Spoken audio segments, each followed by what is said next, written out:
Don't touch anything. It's the greatest find yet. Nothing compares to it. But it's definitely something you should hear. This is The Real Deal with Larry Lawton.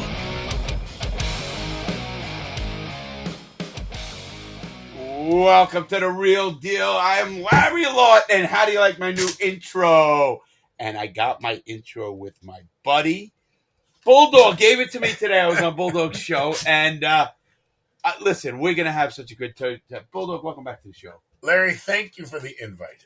This is awesome, and I'm glad you like the new intro. Oh, man, you know, I listen, I'm learning a lot from you. And I mean this, and I'll say it publicly because, you know, I tell everything. It's the real deal. Yep. Thank you. I mean that from the bottom of my heart. Just the little tips you give me, the little stuff that means something. Dude, if I was going to say rob a jewelry store, let's say not. I would listen to everything.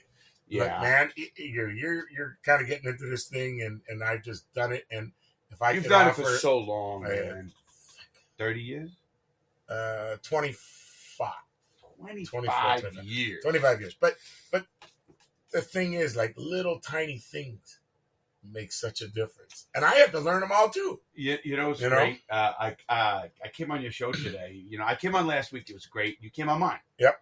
And again, we had some people. And they were emailing me. I got to show you some emails. And they were cool. Oh, you can see you guys get along. You must know him a long time. Cool guy. I didn't hear what you said. You got to, you know, like, give your audience. Didn't get that one yet. What? Like, you know, like you said, Larry, when you tell someone on a show, you're going to do something on that show. Oh, those are definitely. No. That's important. Listen, I'll tell my audience everything. Oh, okay. They're growing with me. All right. You know, I mean, I'm really proud of us and what we do, but I don't mind like showing people that I don't know shit, and I'm learning. And it's not that you don't know shit. You know a lot, but you're getting into a whole new thing here, and little tiny things. So what I said to Larry, folks, is this: and if you tell the audience that you're going to talk about something, and look, Larry has tremendous ADD, bad. He's all over the place, but it's fun. It is. Okay, but when you're sitting there talking about, hey, Bulldog, tell the people about that story, and then you switch and you take, now we're going to smoke a cigar, and then you never go back to that Let's story. Let's smoke the cigar. That we will. See, there you go. But if we had told somebody that we're going to talk about, example, I just bought a new car yesterday, and I got it. Man, it's unbelievable. This car, I want to recommend it. Hey, do you want to have a cigar? Let's have a cigar. Right. Okay, now we have a cigar. Now we start smoking, and I say, these Crooked Diamond cigars are awesome. Then we drift off into a whole other thing. We never go back to my new car. And there's maybe a few hundred people out there who are going to say, hey, well, I want to hear about car it was. I want to know what it is. So it's almost, I look at it as I lied to the audience. Because I told them I was going to tell them something, and I didn't. And the most important thing to me is the audience. Oh, I do the show for the audience, and without them, you know, I don't have a show.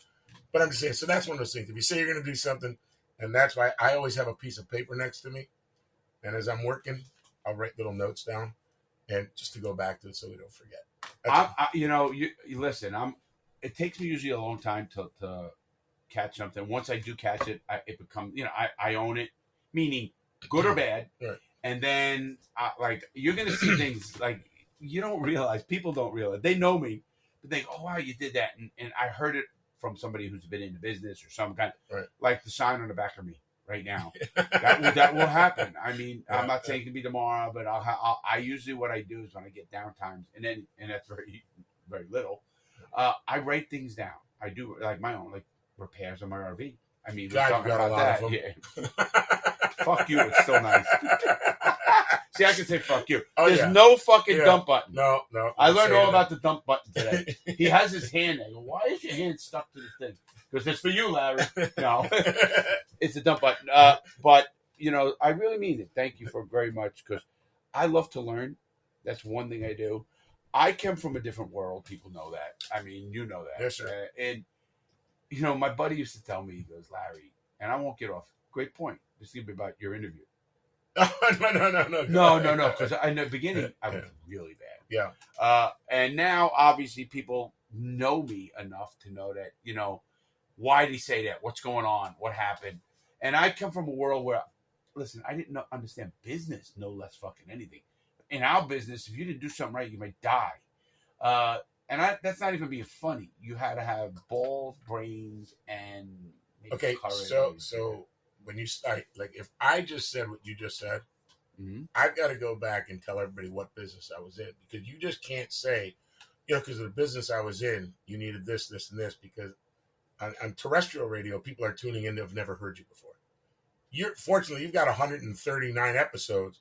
People kind of know who they're tuning into. But what about the one guy who just found your show? I'm clicking through Spotify. Who is Larry Lawton? What is this all about? The real deal. I listened to it. Now, you just said, in my business. So for the folks who are listening right now, that have no idea, but for the folks who are listening right now who don't know what business you were in, you got to explain it.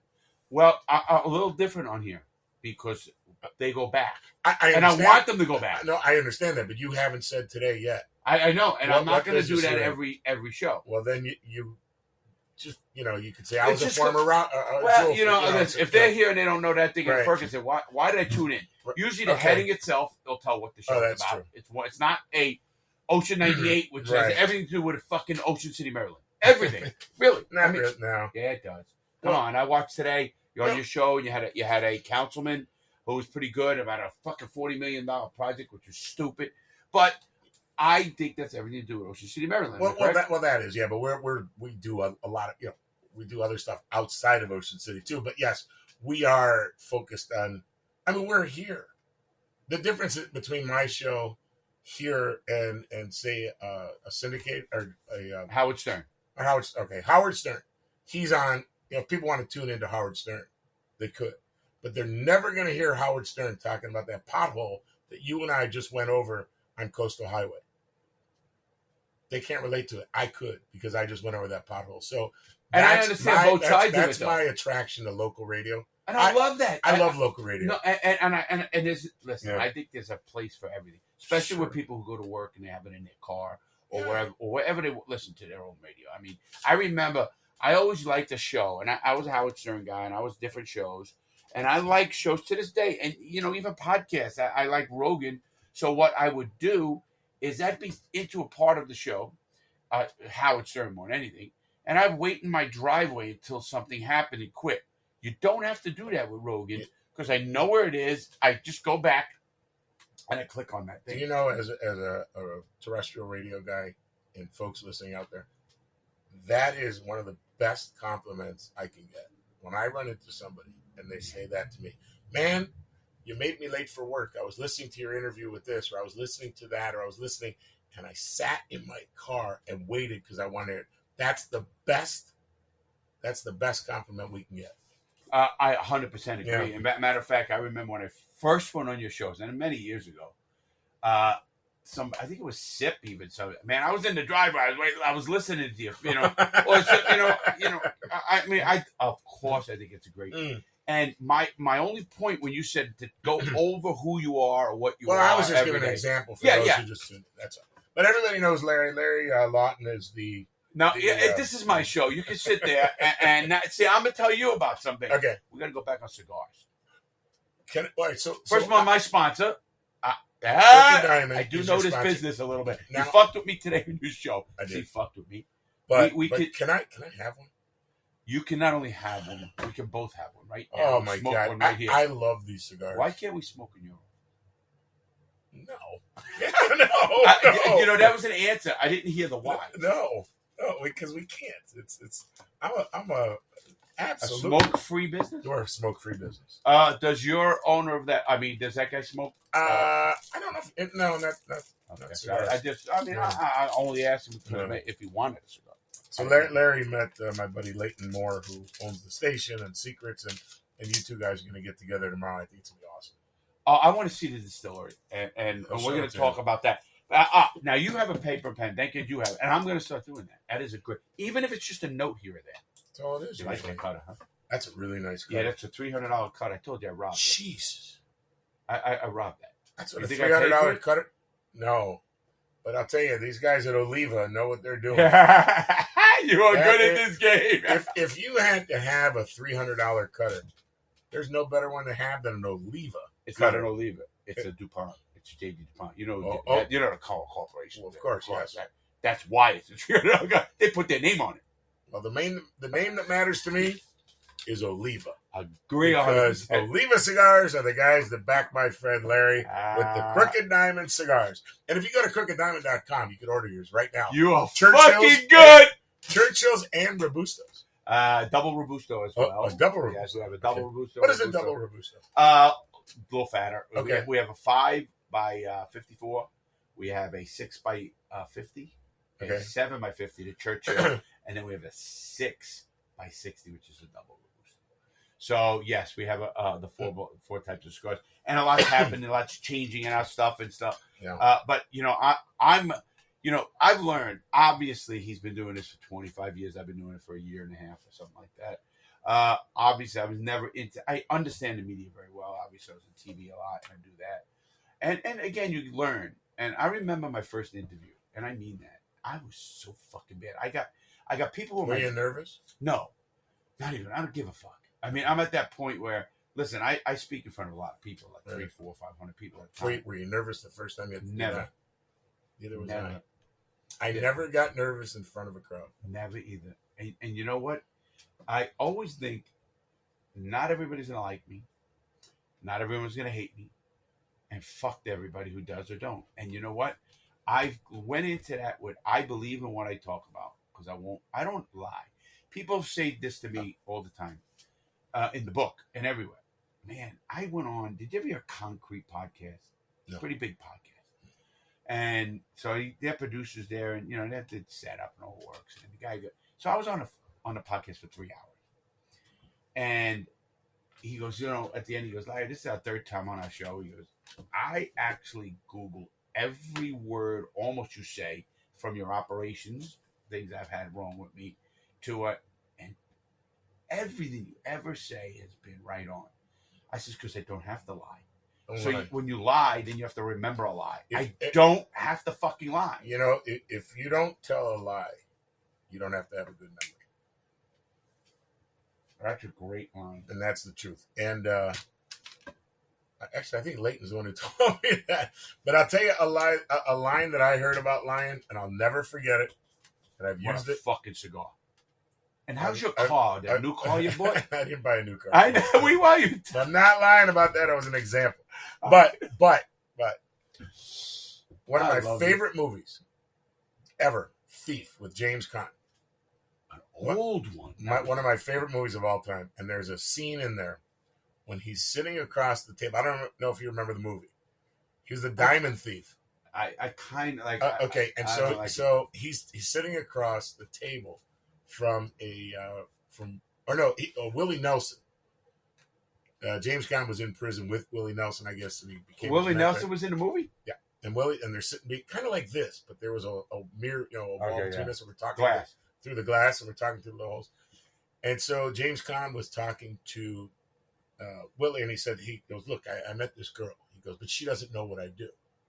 That he was an diamond thief." He goes, "So do I bullshit her along, or what do I do?" And so Willie Nelson said this, and I've used this before, and I've told this to my kid, both my kids. And I said, he said, lie to no one. Because if it's someone you care about, you're going to ruin it with a lie. And if it's someone you don't care about, who the fuck are they you got to lie to? What a great line. Right? What a great line. What a great line. It's funny because, when you write a book that becomes a bestseller, but first of all, when publishing places want it and everything else, they vet the book. I mean, they go through so much stuff in the book. And I'm not talking about changing a person's last name or something, which I've done. But they go through your book. I mean, your years, your time, your this, everything that goes on. And, like this is, wow, this was easy. Do you know anybody who's written a best-selling book? Yeah, I do. Some guy named Larry Lawton. That's a book right here, ladies and gentlemen. Here it is. It's called Gangster Redemption. It's available at Reality. What is it again? Fucking realitycheckprogram.com. No, not fucking reality. It's Reality Check Program, not fucking reality. Bulldog. Realitycheckprogram.com. Fucking laughing inside more than even out. Because he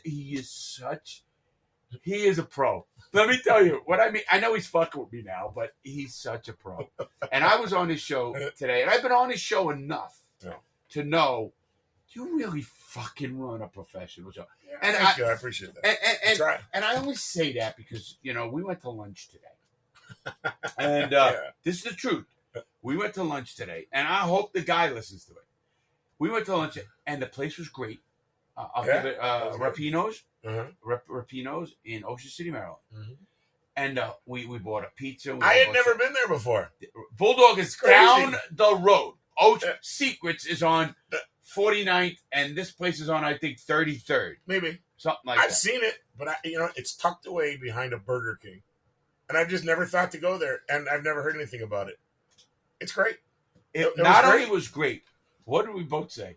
They need to advertise. They got to let people know if you knew, first of all, if you had that on your show, you know how many people have been there? I know. You'd have packed it out. And then you do an opening event there or something. I don't know, whatever. I hate opening events. I'm just kidding. No, you can't hate everything. You can't hate your little fucking, you live in your booth. No, I go out on the road. It's funny, when I first, I'll give you a good story about Leighton, who you met today. I want to ask questions too about it. Okay. When I first started here in 2004, 2005, they had a thing. There was a car dealership, and they wanted us to come out there and do a live remote from a car dealership. Okay. And of course, as everybody knows, live remotes are very popular in the 80s and probably 90s. So I said, all right, we're going to go do it. We're going to do a live remote from a car dealer because, of course, it's an impulse item. Everybody just hears it on the radio and buys a car. All right, whatever. So we go out there and do it. And he said to me, you're not doing this anymore. I said, why not? Is it raining? Could be. Yeah, I think it is. And I said, sorry. I said, we're not. He said, you're not doing this anymore. I said, well, why not? I said, we need to do this. He goes, look. He goes, if you're going to take the time to do that, he goes, go spend the time with your family. Late said that. He goes, I don't care about the money. Because we're not, we make money. I said, we need money. He goes, we don't need the money. He goes, you go spend time with your family instead of spending time at a car dealer. That's the kind of guy he is. He really said that. 100%. He gets mad about the commercials. Like when we're talking, he comes in the studio and we're talking. I go, I got to take a commercial. He goes, no. I said, dude, we got to, we're a commercial station. We make money there. I don't care about that. Can we stop doing commercials? Does he own the station? Yeah, he owns it. Then he's right. No, he's not. No, he's not. Always, you know what you told me? Right. Off air. Right. This wasn't this. You told me Leighton was always right. He pisses me off at how right he is about things. I don't like to admit it, but he's right up. Yes, he is. I love that. Oh, that's okay. Well, we're going to talk about something. Because, last show we had, we were all over the place. Larry's ADD was, like, on fire. You ain't kidding. Hey, is it raining out? Okay, sorry. ADD, Larry. Go ahead. It is raining. Let's talk about the weather. Okay. I'm fucking with you now. How old are we? Yeah. How old are we? Because let me tell you, that makes real compelling radio. Let's talk about the weather. Listen, when you can make the weather compelling, you know you're good. Mm-hmm. That is true. And I heard that from, who was that? George Carlin. He says, and you watch his document. Did you watch his documentary, number one? He has there's a documentary of it. Well, he goes, when you can talk about nothing and it's interesting, then you know you're it. I do that every day. Talk about nothing. Well, what do you say? My show is like kind of like Seinfeld, the radio show. Yeah. It's kind of like, it's a show about nothing, but it's about everything. But you showed me today, even I knew it last show, even I knew it before. You're very, very good at what you do, and I don't mean just the bullshit you're sitting here. How you have things and you set. I got to learn that now, and my buddies told me that, Larry. You know what you need. And it's, Larry, you're amazing what you do. There's not, what you've done and accomplished. He goes, but you need a good number two. And what he meant by that was not a guy that wants the limelight or what it is, but a guy who's a very good organizer and handle things. Because you are all the fuck over the place. And that's not bad. If you read the three best books I read, for business books, is Elon Musk, Bill Gates, and Steve Jobs. Okay. Read their books. Mm-hmm. You and I are a lot like them. No, maybe more me. You're more organized. Way more organized. Those guys were so fucking all over the place. Talk about ADD. But they were visionaries. And, is that fucking great? This is when you know you're in an RV. Now is the weather fucking compelling? Now you just heard the RV is shaking. Matter of fact, everybody, we might not make it out of here. You know, there might be a hurricane coming in. We're in trouble. What? A hurricane? That's the weather. We're making it compelling. We're fucking with you. It's a little bit. You live in Florida. Have you been in any of the bad hurricanes? Oh yeah. I don't give a fuck about it. Okay. I really don't. And that is the weather you're hearing, which is pretty cool. Yeah. And it is compelling. You can make anything fucking compelling. Because if you were fucking right now, which you can say on this show, and isn't it better to fuck in the rain? You ever fuck in the rain? I probably have. You fucking I once fucked a girl over the hood of a car, and it's fucking raining, and it was fucking great. Yeah. I don't know why, but that's compelling. Okay. Now we're gonna get it. I'm just fucking with now. Bulldog. You know how long people spend on Pornhub? We did that today on your show. Well, that was just to me that was a weird stat. People spend like 9 minutes and 54 seconds on Pornhub, average. That's a ton of time. Yeah, that's a long time. Remember what I said, dude? I said 1.5 minutes. Larry's had relationships that haven't lasted that long. Oh, many, most. People said you get in a relationship every day. Yeah. You get out of them every day. But no, I want to get a little bit more serious because we're fucking around, and because I can have so much fun with you, Bulldog, and I mean that. Thank you, Larry. In a great way. I like it. Like I said, I get interviewed a lot. Okay. And you interview a lot of people. I watched an interview today that I said, how does he do it? But we're going to get into a little bit better because there are. Which one? Can you write this down? Can you write this down? Sure. You watched a few interviews today. Yes. We had can a you write doctor. It down? Can you write that down? What? Just interviews. Sure. All right. Now he's writing it down for me because this is going to be my new job. He's even training me on No, that. so I can't write. Like today, for instance, they interviewed a doctor about the flu and COVID and RSV. And I want to tell him some bullshit there. I just believe too much. And see, that's my issue. We had an interview with a girl. We had a girl named Gabby from The Bachelorette. That's the one. And Dancing with the Stars. And I'm sorry, Gabby. Yeah. I don't know who the fuck Gabby is. Why would you? You don't watch Bachelorette. You don't watch Dancing with the Stars. Why would you know? You know, she mentioned Survivor. You guys mentioned Survivor. I love Did you Survivor. hear what I said? What? We used to bet on Survivor in prison. Yeah. Literally bet. I mean, there would be a group that watched Survivor because it came out. I don't know what year because I was in. It came out in 2001, 1999 or 2000, somewhere around there. You're right. I was living in the islands at the time. Wow. I was living in St. Martin. We didn't have television, but this show seemed so compelling to me.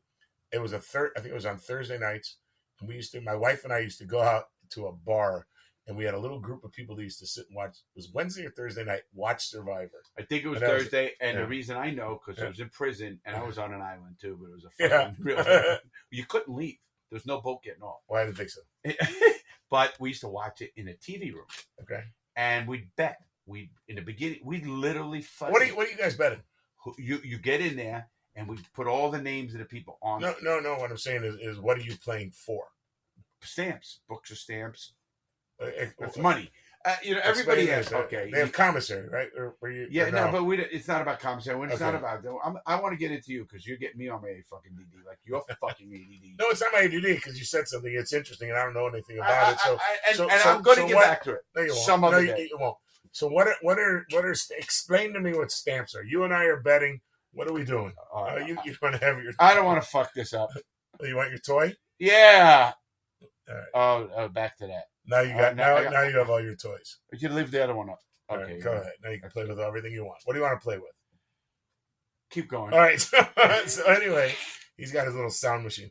What does that mean? I want to thank you. When you say stamps, what does that mean?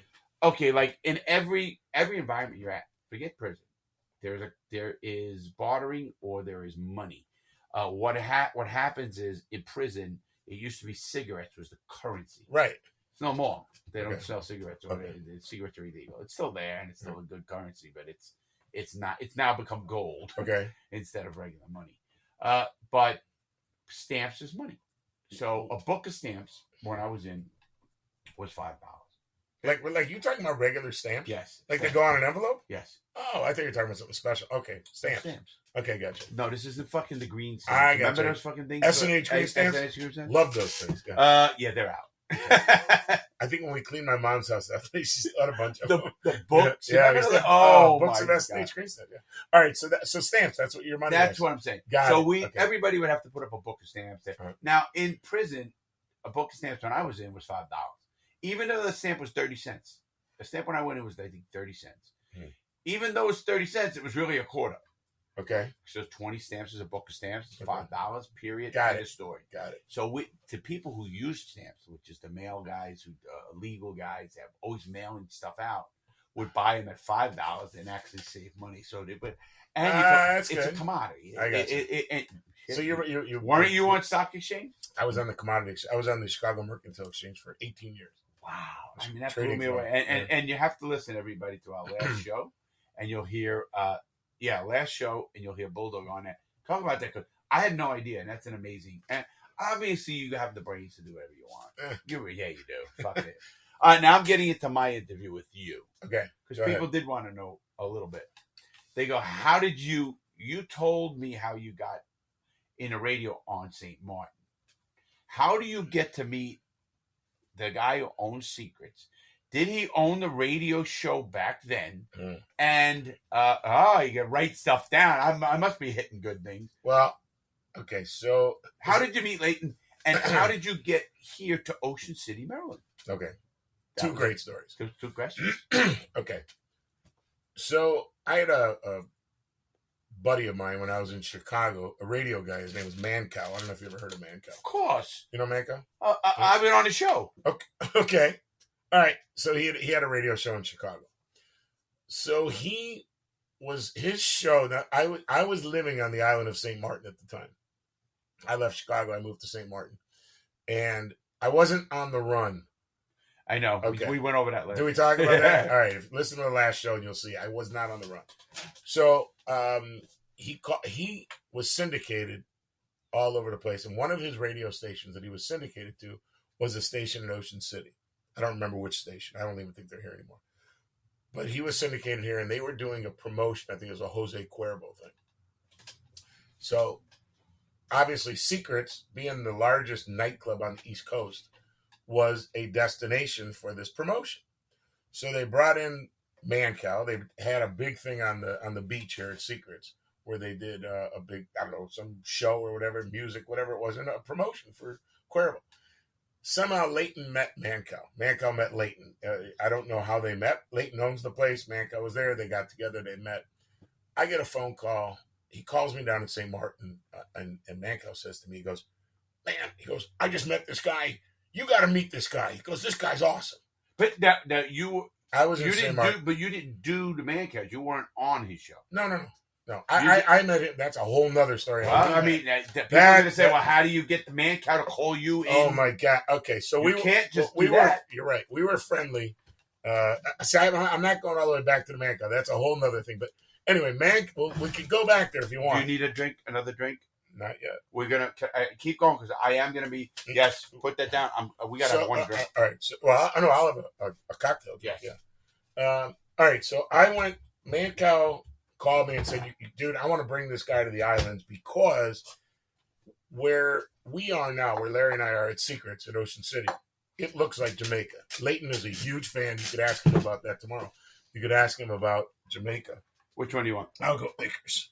Okay. And I'll go with you. Okay. Please. Go ahead. Okay. So he says, I want to bring this guy to the islands. I want to show him a good time. And because I was pretty dialed in St. Martin, and I could show him a good time. So he sets up a trip for this guy. Leighton and his girlfriend at the time were coming down. And now you got to, all right, so another very good friend of mine is a guy by the name of Banky Banks. And he has a place in Anguilla. It's called the Dune Preserve. Every year he does a huge event. It's called Moonsplash. So Moonsplash, he brings in all sorts of big artists, big name artists and stuff like that. It's a reggae type of thing. And Banky's an awesome musician if you guys get a chance to listen to him. So he says to me, I want to bring him to Moonsplash. I said, okay. So Leighton's flight was getting in at around, I think it was about 1 o'clock or 2 o'clock in the afternoon. And I said to my wife, I said, I'm going to go pick up Mancow's buddy at the airport. Now, keep in mind, Larry, we live in the bush. We got 2 little kids. I live in the bush. I don't have I don't. When you say the bush, is it really the island? I mean, which is a good thing. It's a good area. It's called the Lowlands, but I mean, it's way back. Like you can't. Yeah, it's off the beaten path. Way off the beaten path. Okay, Okay. It's a really nice area. It's a nicest area. Figured that. So, so I said to my wife, I said, all right, I said, I'm going to go. And this is a Friday afternoon. I said, I'm going to go pick up Leighton's or Mancow's buddy at the airport. I'll be back.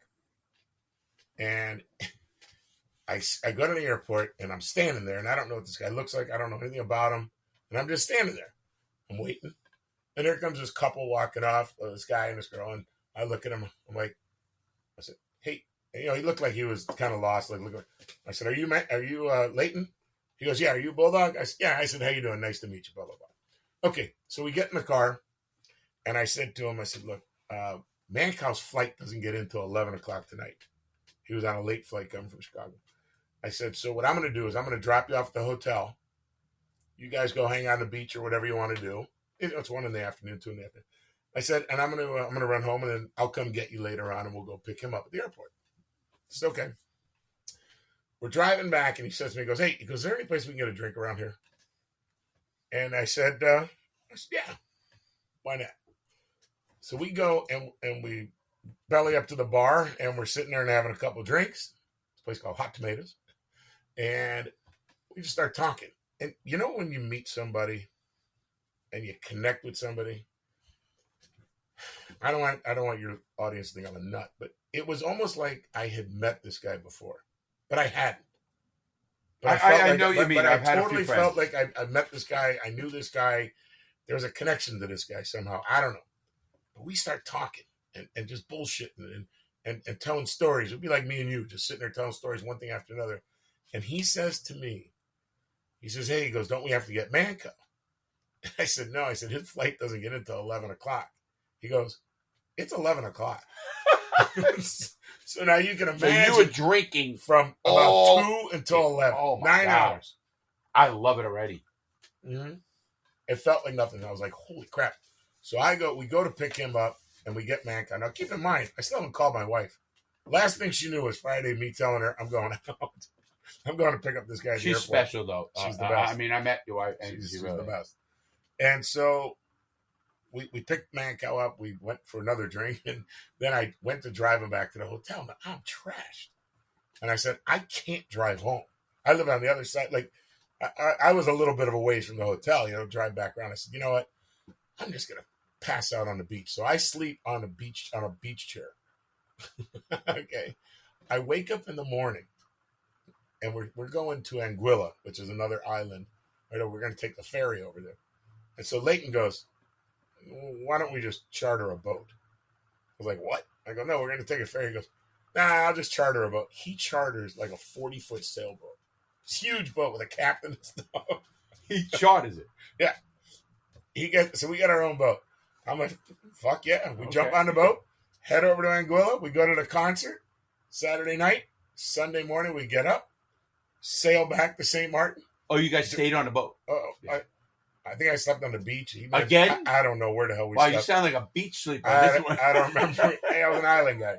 And so we went back, and so now it's Sunday. After the concert was Saturday night, we come back Sunday. And somehow I managed to get everybody to the airport, and then I show up at home. Now, I left there Friday about 1 o'clock. You don't call your wife? I didn't have a phone. we lived in the bush. There was no phone. Oh, your house had no phone? No cell phone. There's no way she had a cell phone.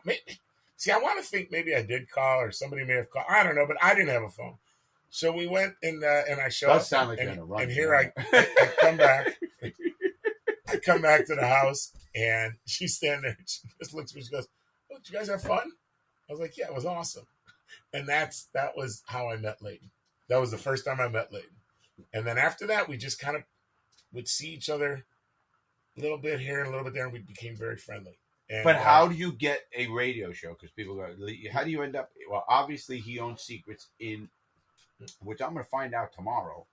How? Yeah, you talked to him about his story. No, how he got here, and who obviously I tried to get a little thing out of him today when I was getting a tour of the wedding thing, and it was kind of awkward because you could see he didn't want to. I hope he's. Oh, he'll talk to you about anything. He'll talk about anything. Okay, good. He has nothing to hide.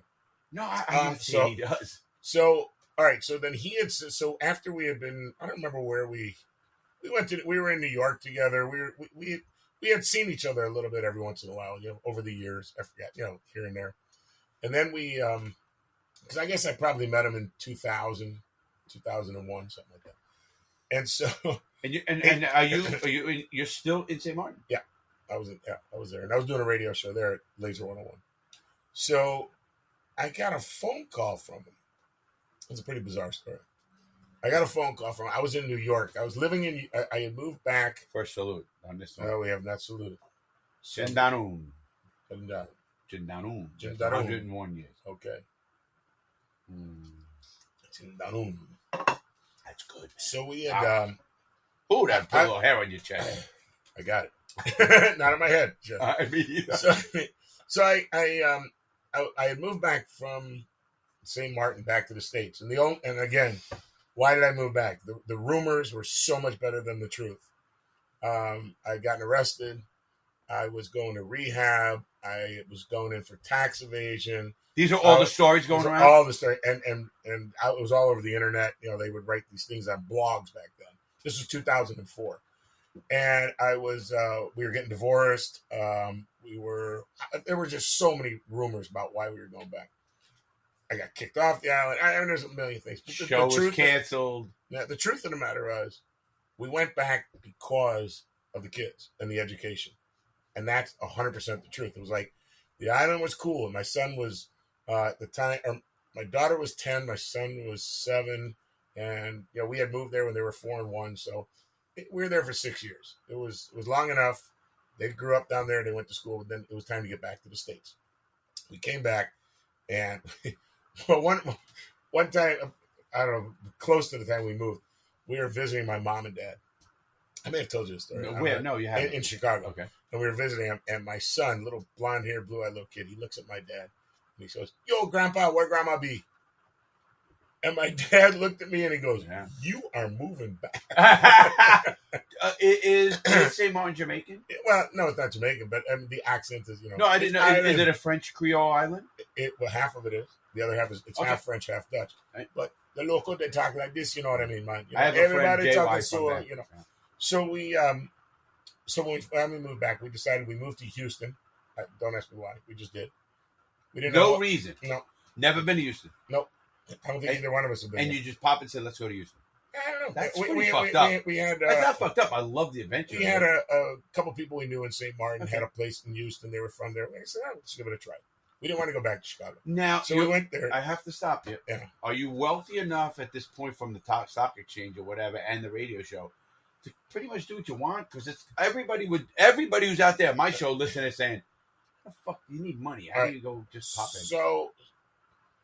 So I retired, but if that's what you want to say, at 35 to move to the islands from the commodities business. Okay, so I stole enough money from the commodities business. I had done okay, and so I went there. Boy, do I want to go deep with you, but I know too much. So it was okay. I mean, listen, I was not knocking on the door of Bill Gates or Elon Musk, but I was okay. We were comfortable. We were fine. So we moved back to Houston. I had nothing to do. I wasn't doing anything. I was like, I don't know. I said, maybe I'll get a radio job here, and I went to a radio station and applied but I met with this guy, and they offered me a job, but it was nights, like a you meant as show. a gig? Okay, yeah. And I said, nah. I said, number one, I'm not interested in nights. I'll do morning show only. I don't want to do nights. And I said, I'm not a corporate guy. So this station was very corporate, and I was like, I'm not interested. So I blew that off. Like WMB, I know a lot of these networks, a lot of them own, like Cumulus. Yeah. They own a lot of the shows. Yeah, well, this station was owned by Susquehanna, is what the station was called. So I didn't do it. So I was in New York. I just went there to just kill some time and hang out. At this point, you don't have a job. No. Because you're retired. Does your wife work? At that time, no. That's pretty amazing. No, at that age, we were raising the kids. You are either a fucking great manager of money, or there's a lot more to this motherfucking story. Which is okay. So I was a planner. You know, Robin, like no. So I was sitting in New York. I was having lunch with Anthony Bourdain, Yeah, we talked We about talked that about in the last last week. show, and that's to say, So he we're- was good friends with Yeah, Anthony Bourdain. very good. So we were having lunch, and Leighton calls me. He says, "Hey, man," he goes, Out of the blue. Yeah. He goes, "I haven't talked to him for a while." He said, "What are you doing?" I said, "Nothing." He said, "Where are you?" I said, "Actually, I'm in New York right now." He said, "I was wondering, can you do some voiceover work for my radio station?" I said, "Sure. I don't care. Sure, it'd be great." So I'm going to do some voiceover work for his radio Oh, I station. didn't notice. Yeah, it's a good one. And he says, "All right." He goes, "Where are you?" I said, "I'm in New York." He said, "All right, I'm going to send a plane for you." I was like, well, "It's pretty cool." Yeah. So between the time, listen, so I forgot what day it was, but he was going to send a plane for me on like, I don't know, 2 days later or something. So at that point, maybe it was right, I don't remember when, but my grandmother had passed away when I was in New York. So I had flown back, because it's all part of the story. I was in New York, my grandmother passed away. I fly back to Chicago for the funeral. Now I get there, I don't have any clothes. So I had to go to like a Men's Warehouse and buy a suit. So I go to Men's Warehouse, I buy a suit. Now I fly back to New York, and I'm back there, and that's when he had called me and said, "You want to come?" And I said, "Well, sure." Now I don't have any luggage or anything. I got like a bag of, I just had like the suit. Fucking knapsack. I got like nothing. So I show up, I throw this stuff in. I wasn't planning on going anywhere. So they told me where to go. He sent a plane for me. And so I went to Kennedy, or LaGuardia, one of the two, I forgot. And he said, and I have to go to like the FBO, like where the private planes come in. So I walk in there and I just have a bag. Like I don't even have luggage. Drug dealer. And he goes, "Hi, what's the?" I said, "Yeah, well, I was told to come here for a flight." He said, "Well, what's the tail number?" I said, "Oh, I don't know. Of the private plane." I said, "Well, I don't know." She said, "Where are you going?" I said, "I don't know. I think Baltimore." I didn't know. I didn't even know where I was going. It sounds like last night. And I said, I don't know. I'm not sure. She goes, "Well, we don't have any flights going to Baltimore." So I said, "I don't know. Call this girl Amy. She's the one who booked it." They figure it out. So I'm sitting in the FBO at I think it was LaGuardia, and I'm sitting there just hanging out. And this pilot walks in, says, "You Bulldog?" I said, "Yeah." I said, "All right, come on, I'm your pilot." So I get on the plane with this guy, and we fly to Ocean City. Okay, big plane, little plane. A small plane. Plane. So we fly back here, and we get back here, and Leighton picks me up at the airport.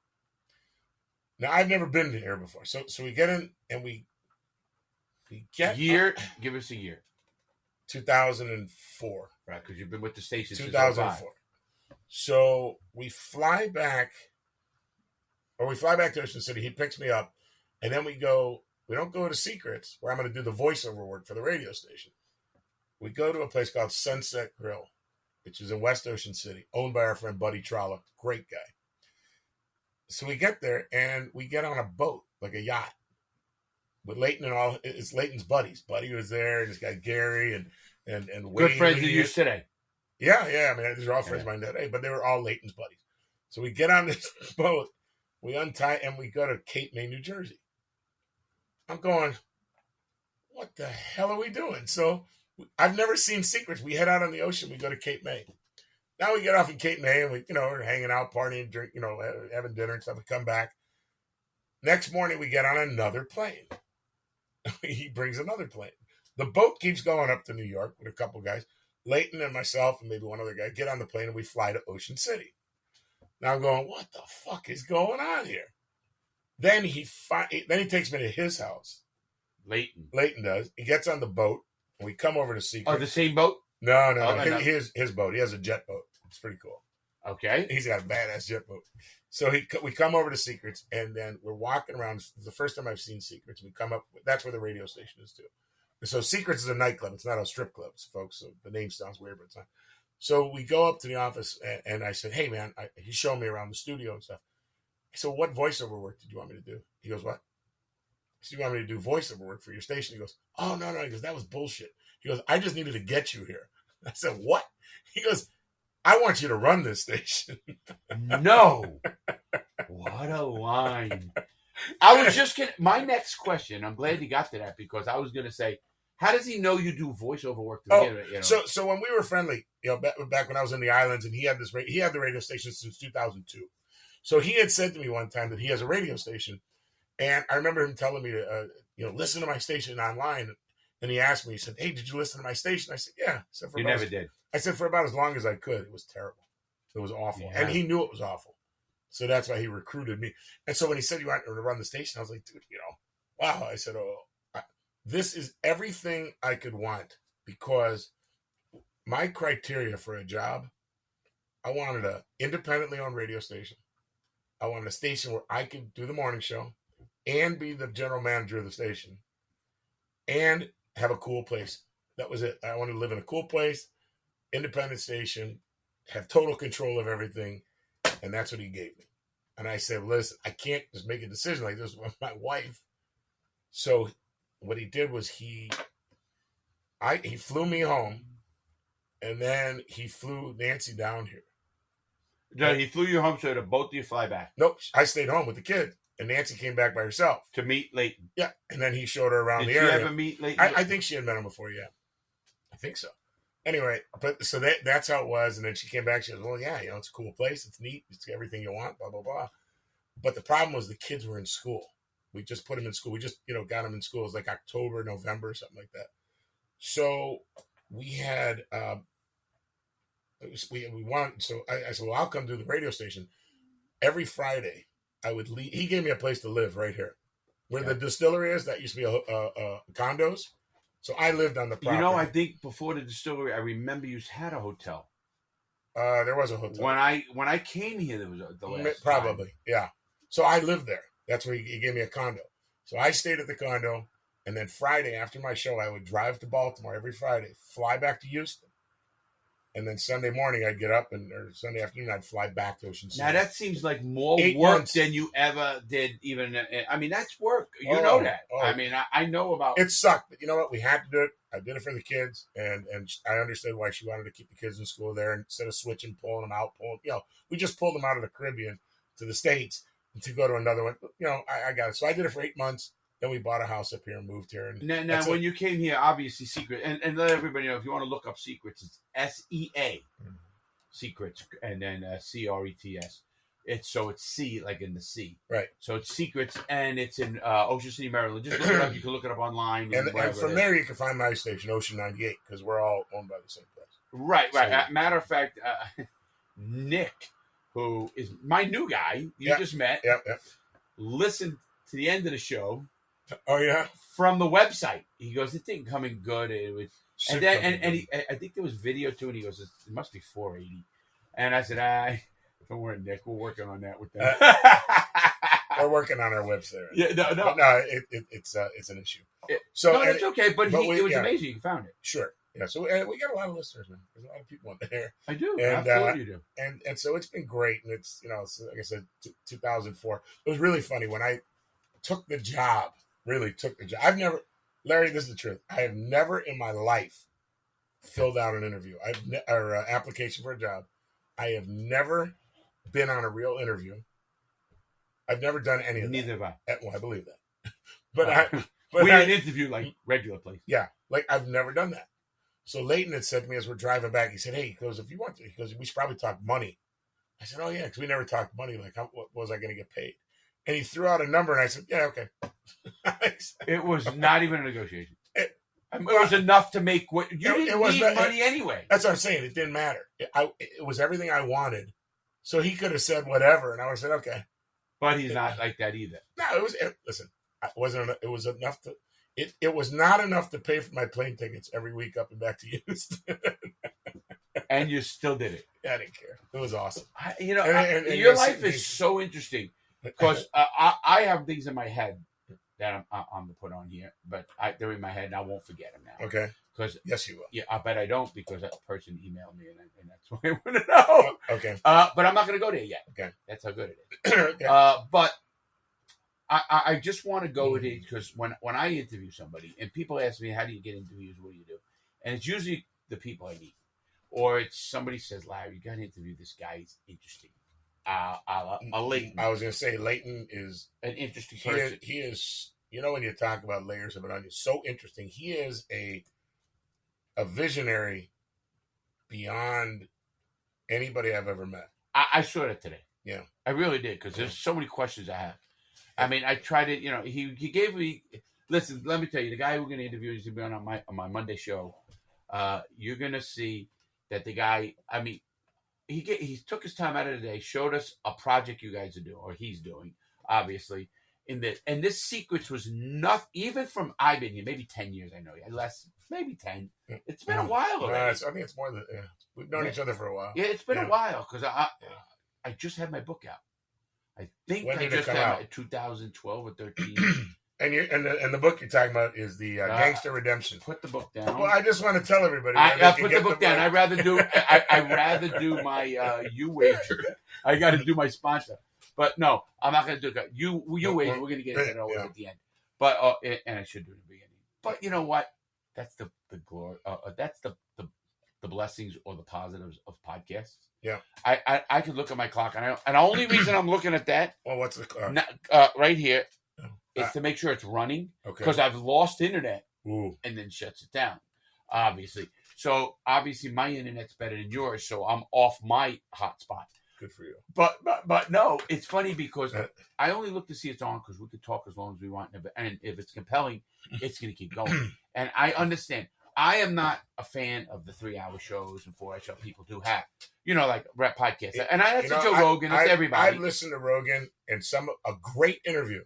You won't even know that you listen for 3 hours. I'll agree. I love it. I'll agree. There's other ones. It's like 20 minutes in. I'm like, I'm next. I'll tell you how I run podcasts. And I've got into podcasts, and I didn't even know what a podcast was. Not too much.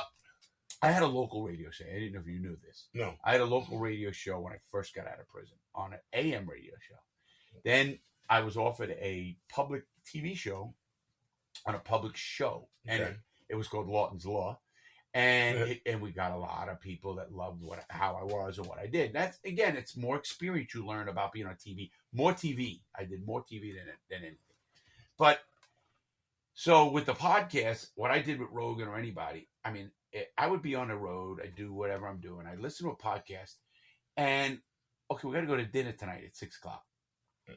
Okay, I just shut it off. I know where it's at. You can go back to it. It's obviously you can actually do that with Ocean 98 now because they're up, aren't they? Is a show up? I don't know. Yeah, I think so. I don't pay attention to that. Yeah, that's I've done thousands of podcasts. I've been podcasting for thousands of episodes.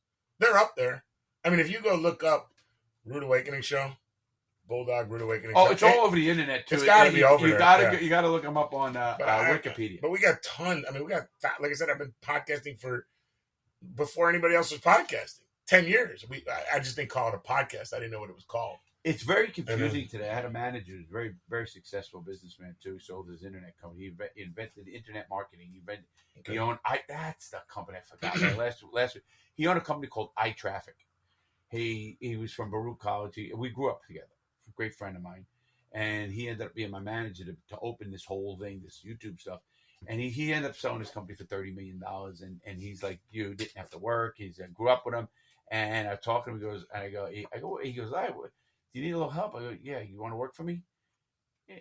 No money discussed. None of that. It's typical like you. Now that I think about it, and honestly, he's one of the most intelligent men I've ever met. And he's so organized, so not me, because I'm, like you said, ADD out the fucking wazoo. Which is fun. It is fun for my listeners. They love that. They go, oh, where's Larry going to go? Well, because they don't know what's happening next. Because you don't know what's happening next. Isn't that great? See, like when you talk about me, I've got a schedule. I know it's at 9:20. I'm going to talk to this person. Of course you don't like it. It's not your style, man. Nah, I love telling you. I want to say this Secrets was nothing like I'm seeing it now. Nothing.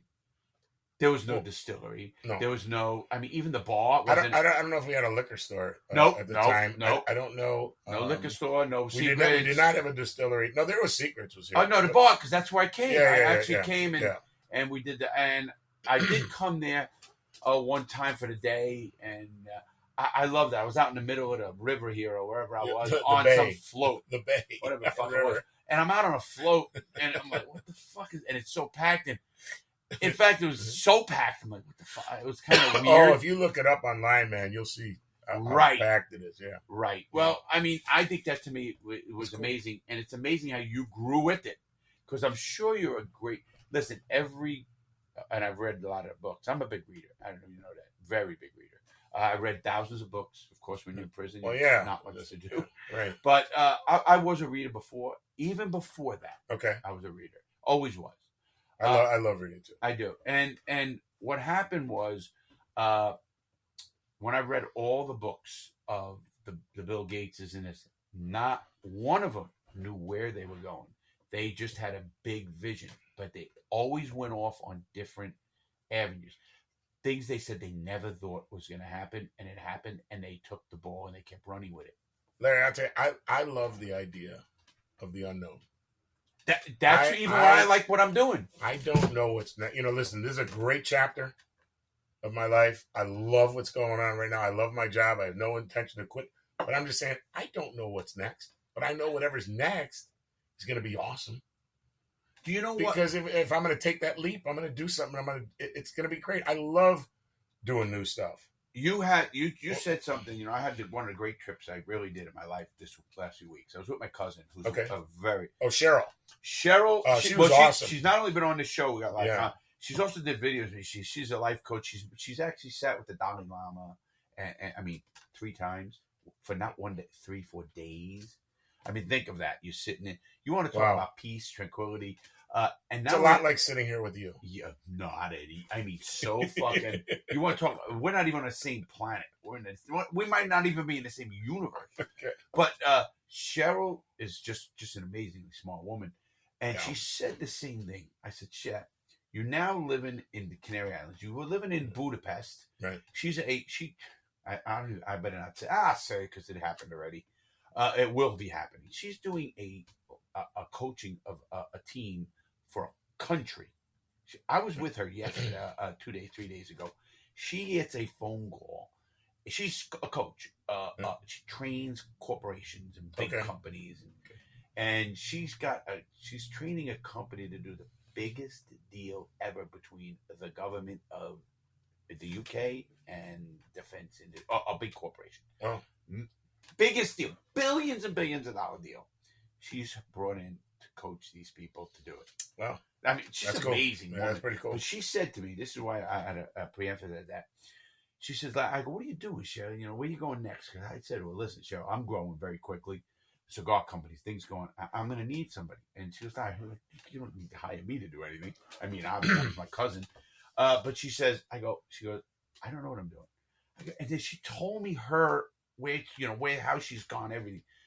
She goes, no, when it's done, it's done. I don't know when it's going to be done. It's when I'm ready to done. And when I'm in a new adventure in life, I will leave, whether I have something next or not. She's wealthy enough that she can do it. I get it. That was my attitude when I left the exchange. I kind of figuring I left so I remember because the day I got my seat on the exchange was May 9th of 1984. Okay. That's when I got my seat. Is that like a seat on a stock exchange? Yeah. But it's the Mercantile of Chicago. It's the Chicago Mercantile Exchange. They talk about, that's a big one too. Yeah, it's really huge. But you talk about New York, they hear if you got a seat on the exchange, you might as well just, you're like the top 50 people in the. Listen, it's a great thing to have a seat. A seat on the exchange gives you the right to try and make money. That's what I always tell people. When I bought my seat, I'll tell you exactly how much it cost. It was $153,500. Wow, you know that number to the number. That's what I paid. And you had the money? I don't mean at the time. With you. Okay, well, so at the time, no, because when I bought the seat, I didn't have the money. A guy, a great friend of mine, who's my best man, my buddy Dickie. He had lent me the money. He got me set up with the seat. And he set me up with he gave me like $10,000, I think, to start trading with. And that was in May. And I think in June, I gave him the $10,000 back. A month? Yeah, about a month. I made some money. And I said, here, I just didn't want to have debt. I said, here's the $10,000 you gave me. Now I had to get the seat. When I was buying the seat, I bought this guy named George.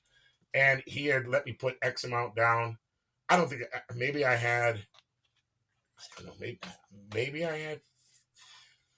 $25,000 to put down, whatever. And I was paying the guy off each month. And in about 3 months, I just paid for the whole thing. I said, "Here, I'm done. I'm paying you off," and I made the money. And so that was good. A great thing you're saying to let the audience know too is even myself with this, I'll buy the RV and then I do it and I paid it off in no time. Yeah, I don't like that. Yeah, so I did the same thing you just said. But you know what I've learned out of all the books, and now it's really coming to be clearer more with maybe Leighton, not, I don't know, but you're for definitely. We got those brains that will take risks. We're risk takers. I put my balls on the line every day. I mean, it didn't matter at one point. It didn't care. Well, obviously, I did. Yeah, but it was just like I just had nothing. That was it. And at one point I lost almost all of it. I was down to I think I had like $4,000 to my name. I love that. And I said, "Fuck this." And I said, at this point, it doesn't matter if I lose $4,100 or if I lose $50,000. Exactly. What's the difference? And I just put my head to the grindstone and just focused on it, and I did right. So. Bulldog, what you're really showing is like if you read Elon Musk is so on the spectrum though, and so is Jobs, so is most of them, even Gates. And here's and you're talking about the richest man in the world right there. Yeah. And what it says is, like, Elon Musk, people don't know this. If that rocket, his last rocket, doesn't go off, and go off without a hitch, he loses Tesla. He literally goes into bankruptcy of everything, not just SpaceX. He lost Tesla because it was backward Tesla stocks, everything. He literally has to go bankrupt to nothing. Yeah. And it goes off, and guess what? He becomes the richest man in the world. Yeah. But he's brilliant. I mean, I think the guys. I don't do Twitter, so I'm not a social That was the media guy. stupidest movie ever But made. I don't know I think he knows that now. But I just love his style. I do. I love the way the guy does his stuff, and it's pretty cool. 100%. And I'm with the risk takers. I was always been a risk taker exactly. in my life. And I look at life like, as I always tell young people, listen, I never want to be on my deathbed and say the words I should have. Oh, I should have tried this. I should have. That's what I was going to say when I left the exchange. Everybody was like, and I was not one of those boxers that went out punchy. I was doing very well when I left. I had a very successful business and everything was good. And when I told these guys, they said, "You're doing what?" I said, "Yeah, I'm moving to the career. I'm leaving. I'm walking off the trading floor, and I'm not coming back. And I'm going to the Caribbean. And I was going to go for 1 year. And I stayed there for 6. But anyway, and I walked off. And guys that I'd worked with for 18 years, I just walked up to them, shook their hands, and said, "I'll see you," or "Goodbye." I didn't even say "I'll see you." I said, "Goodbye, goodbye, goodbye." And I walked up the floor, and I said, "They're going, how can you do this?" And with young kids, yeah. I said, "How?" They said, "How can you do this?" I said, "Well, here's the thing." I said, "If I move to the Caribbean and I don't like it, there's no law that says to me I can't come back." I said, "The worst feeling, out of retirement, like Jordan." Well, I had a seat. I had my seats on the exchange. I was leasing out my seats, so I could have walked back any day I want. So I said, the worst feeling I could have is 10 years from now, sitting here on the exchange floor going, "Man, I wonder what the fuck it would have been like if I went to the island." I never wanted to have that what if kind of, man, what if I would have done that? So I'm just like, go for it, man. Just go for it. Paul Simon has a song on that. But you're right. And as you know, I'm a Paul Simon fan, but he has a great song on that. Same thing. You know, things you regret. And it's the things you regret that you could have done or should have done and you never did them. Right. It's not what you've done. Exactly. You never, you may regret some things you've done. Thank you, Larry. Bulldog. Okay. But again, and we talked about this before, I did things. You did things. You can't go back there. It's done. You did it. Do you regret them? Yeah. But from here, you wouldn't have been here now. Like, I'm in the happiest I've ever been right now. I am too. Right now. I am too. Wow. I couldn't have been here without all of that. So how can I regret it? It's just like I can't. I can't regret it because it got me to this point. And like I told you before, I can't rewrite the beginning of this book, but I can start now and rewrite the end, and it's going to be really good. You know, it's funny because what you said, I talk about this on my show. I don't regret anything. And I know I've done bad things and stuff, but I don't look at it as a regret. I look at his things when I change. Bill Gates was asked that. At the time he was the richest man for like 20 years in a row, richest man in the world. And he was interviewed, and they go, "Do you have any? Would you do things different?" He goes, "Yes." He goes, "With what I know now." Right. He goes, "I don't regret anything." He goes, "Because I didn't know." Right. He goes, "But anybody who says they're not going to change, because you're going to take the bad, the losers, the shit that happened, you're going to not want the hurt you put on families, the hurt you didn't think, your own family, bad choices. We all make them. Right. There's no question. So you will change them, but you regret them because you'll learn from them. You can't regret them because it got you to where you are, and all of that works to here. And that's it. It's like, look, I picked the wrong team for the last game. Like, for instance, Youwager.lv. I go to that website and I make my bets. You ever use that website? Youwager, best in the world. They've been around since 98. Youwager.lv. That's where you go. So you go there. Do I regret putting money on TCU instead of Georgia? No. Sure I do. No, you don't regret it. Well, I lost money. You would change it. I would change that. Okay. But, that's why you go to Youwager. Fucking ace. I'm talking. What to is let it? everybody know. Yeah. Fuck it right now. No. I'm talking to my buddy Bulldog. Let me tell you who he is. So if you just popped in and you found Larry right now, you were with Bulldog. Bulldog and Larry, Bulldog met Larry 10 years ago, call it, maybe more. And I've done so many things, and over the years, we always stayed in touch through bad and good. Yeah. And, personal stuff, bad and good of us. And you know what? There is not a thing from regret. And we're talking about Bulldog, who is a mega, and I mean this, you're so knowledgeable about what you do. And I'm telling you, and I mean very that, humbling. It's humbling to me.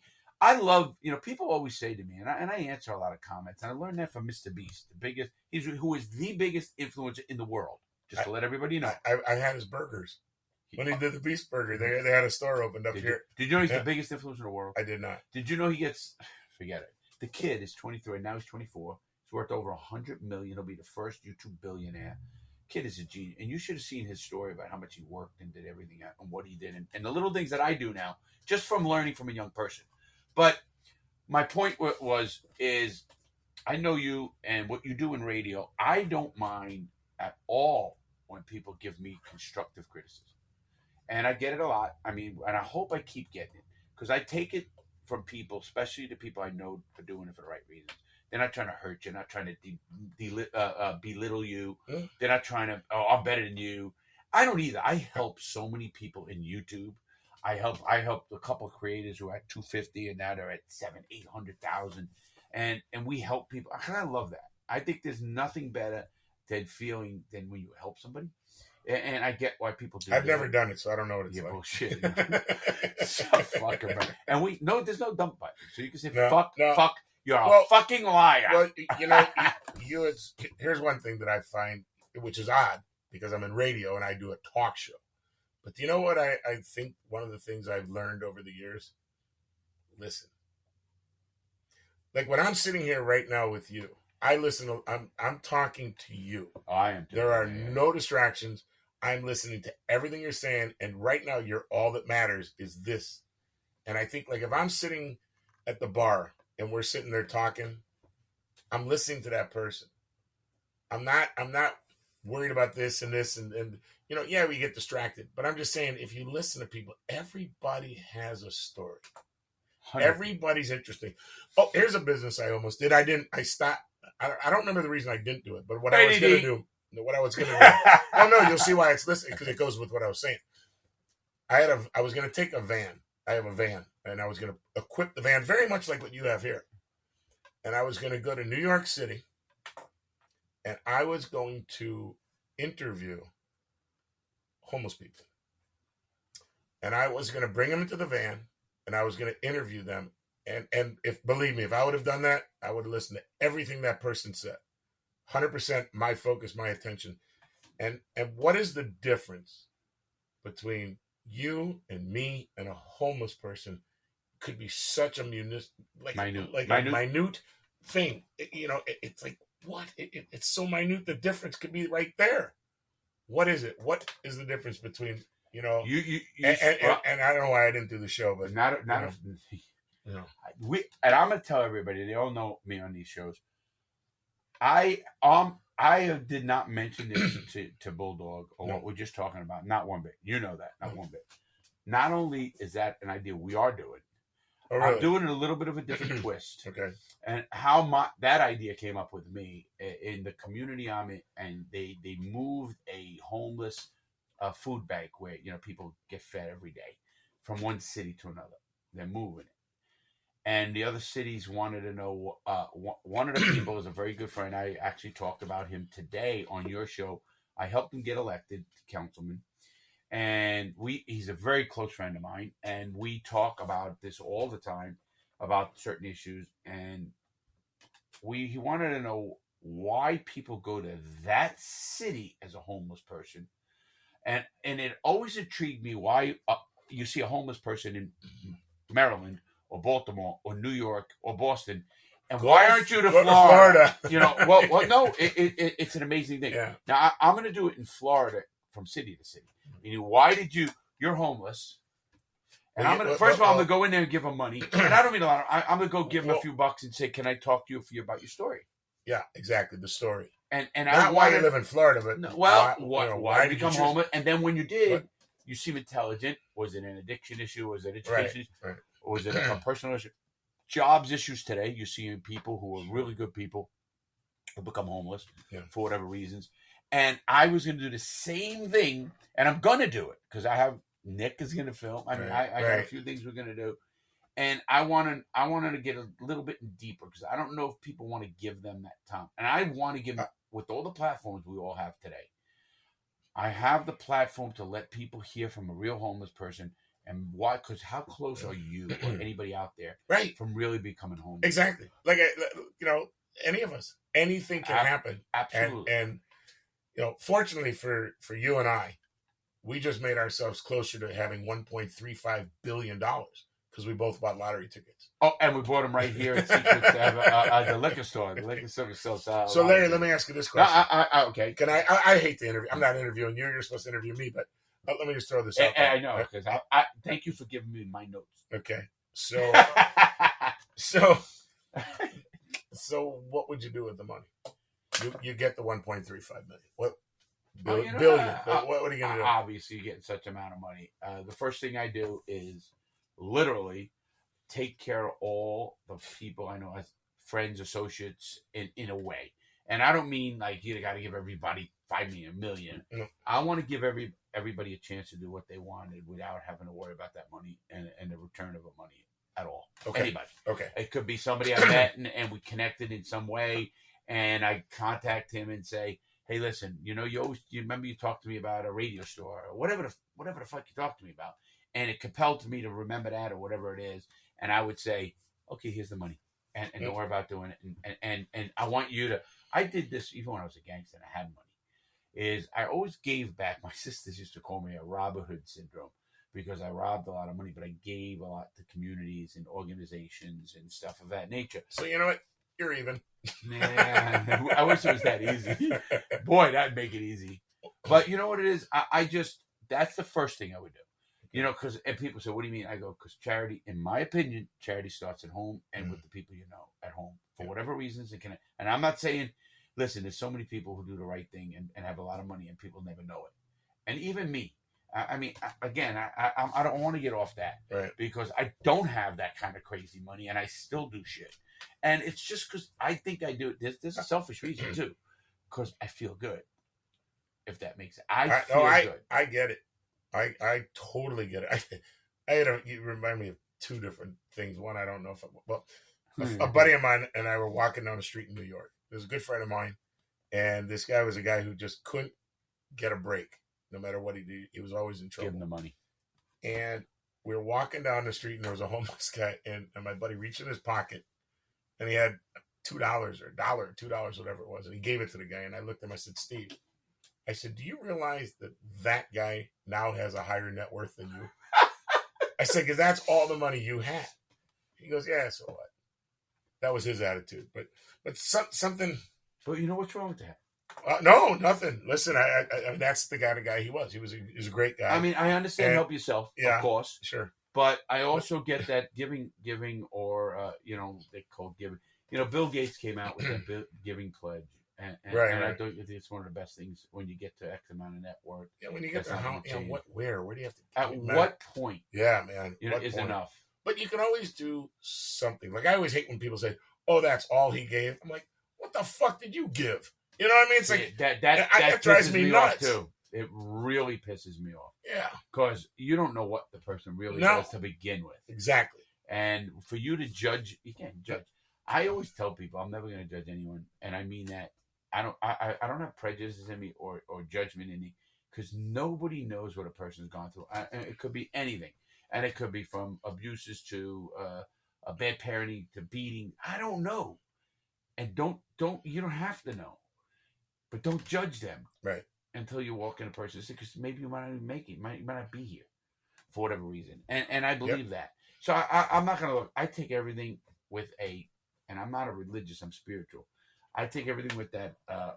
Hey man, it helped somebody. Yeah. And isn't that all that counts? Let me tell you what Cheryl told me. We did her show. Oh wow, this is gonna be you. I don't want to cry. I don't want to talk this. Okay. I don't. It's a little personal. I'll tell you off the air. Man. Okay. But yeah, and I just can't. And then just so you guys know, tune into my show tomorrow morning. I'll tell you what I said, 'cause I never want to do anything. Back to my notes. Yes, your notes. What notes? You've been in radio for 25 years. Yeah. You were great friends with Anthony Bourdain. Yep. Other celebrities and stuff like that. Oh, yeah. Larry Lawton. Was I telling you this story? Who was I just talking to the other day? We were talking about celebrity stories. Back in the islands, my radio station had done something one time with we were the radio station behind a comedy show, and one of the comedians was Sherman Hemsley.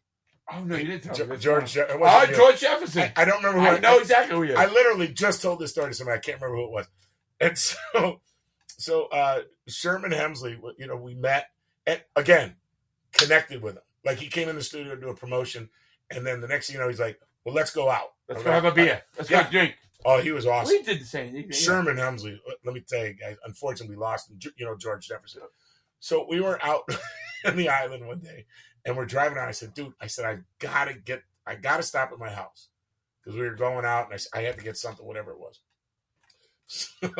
So here my wife is in the kitchen, and she turns around, and here comes Sherman walking in, and he did his George Jefferson. Oh, I love it. One of the, there's a guy, yes, a celebrity. Him and Wheezy. But what a great person, human being. Oh my God, I was so upset when he had passed away and lost a great one. But God, and you know what's weird? He was like best friends with John Anderson from Yes. Is it John Anderson?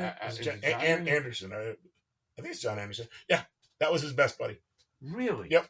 Well, here's the question. I'm getting back to my notes. Okay, I'm sorry. Because I'm back to interviewing you. All right, go ahead. I'll shut up. Go ahead. You ain't got to shut up. I love it.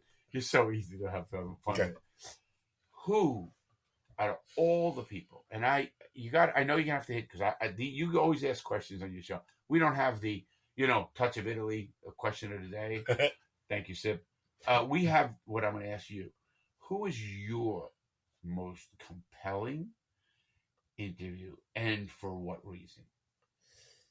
I mean, you have a 25-year career of hitting some, and when terrestrial radio was it compelling.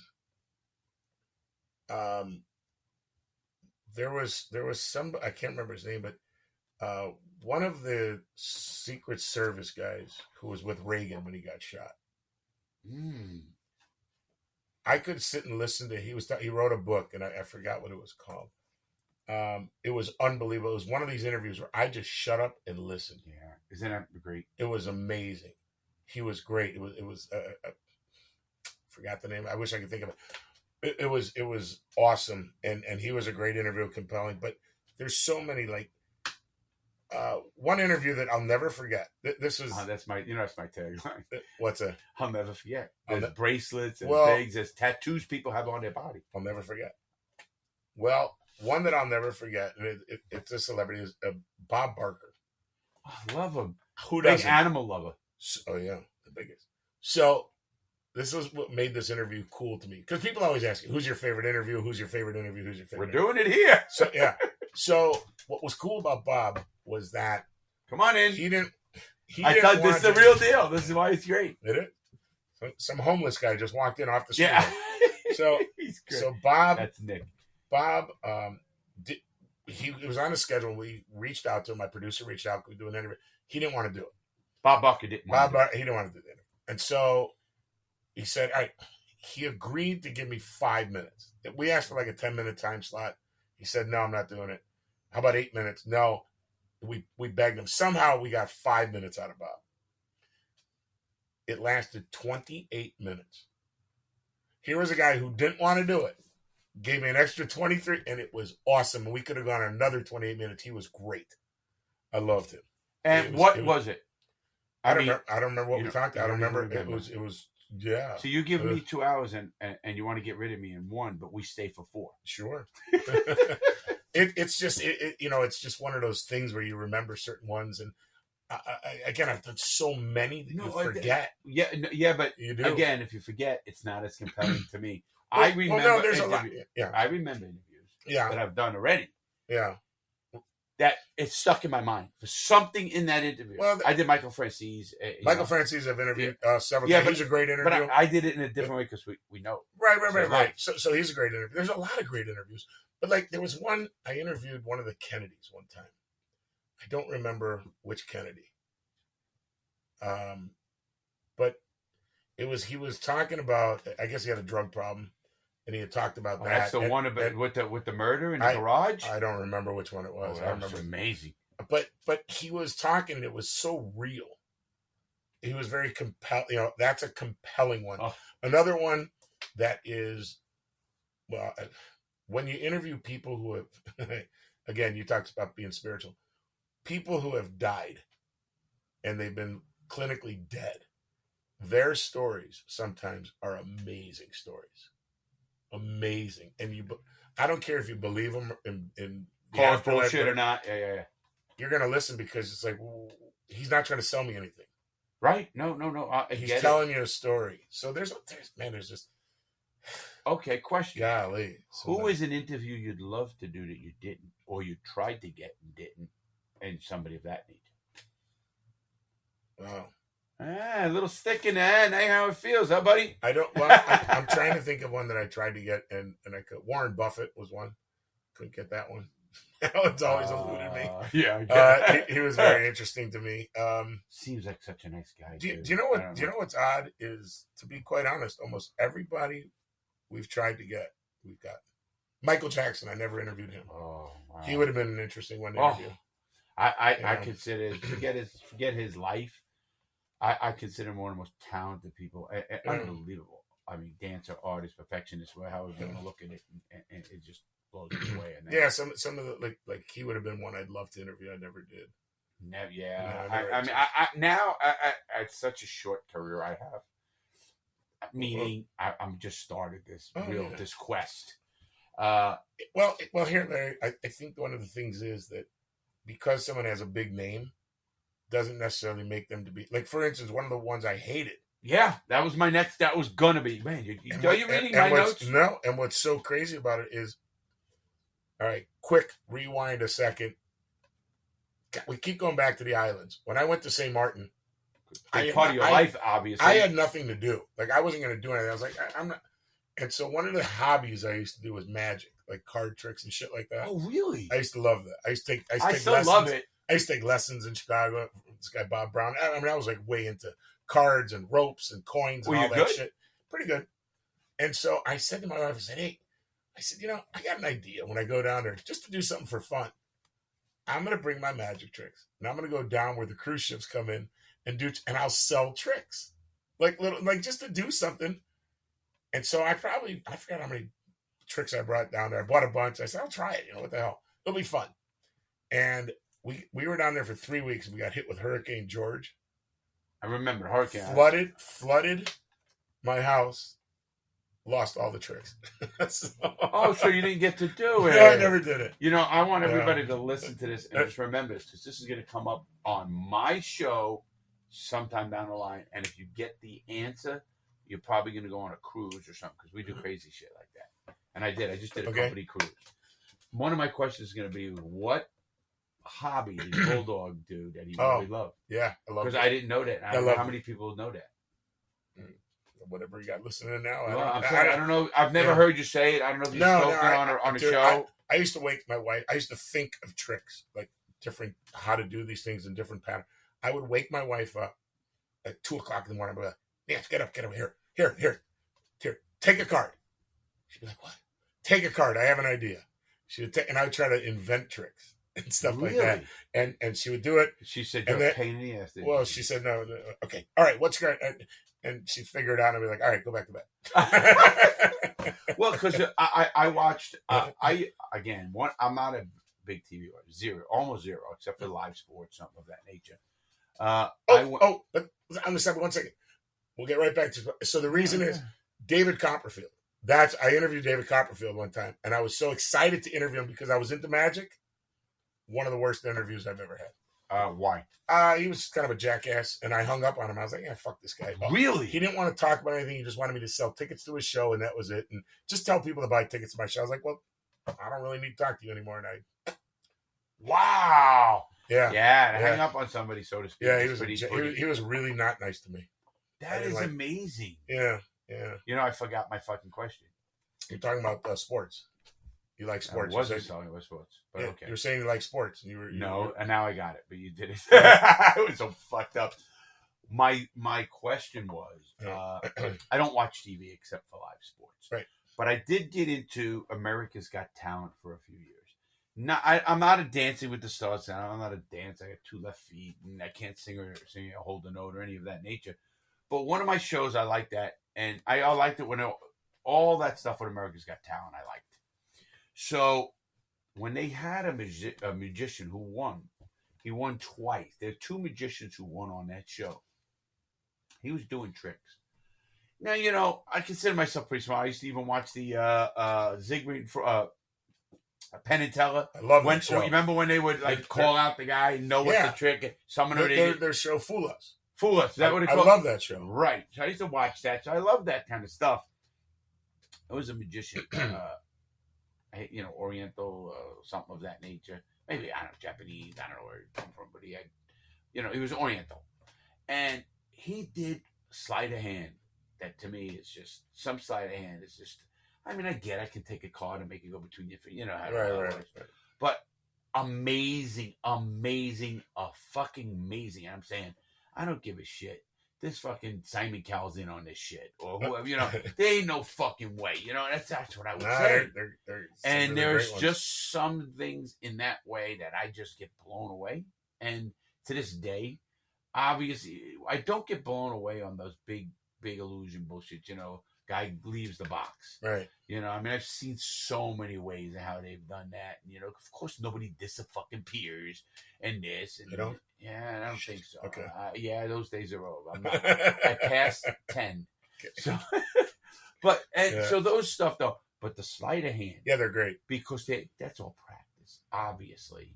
Oh, I was never without cards in my hand at the time. I was always playing with cards. Like, just figuring out I'm telling you that that's a great question.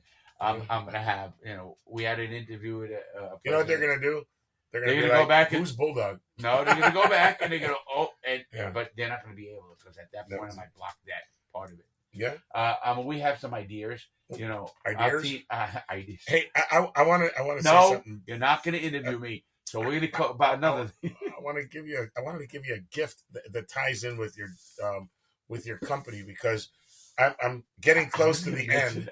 Well, here's the reason. I'm getting close to the end of my cigar. Right. I'm smoking one of these Crooked Diamond cigars, the limited edition. They're Larry Lawton cigars, and you can find them online at crookeddiamond.com. crookeddiamondcigars.com. That's what I meant. Whenever I get close to the end, I take the band off the cigar, and I write something on the back of it.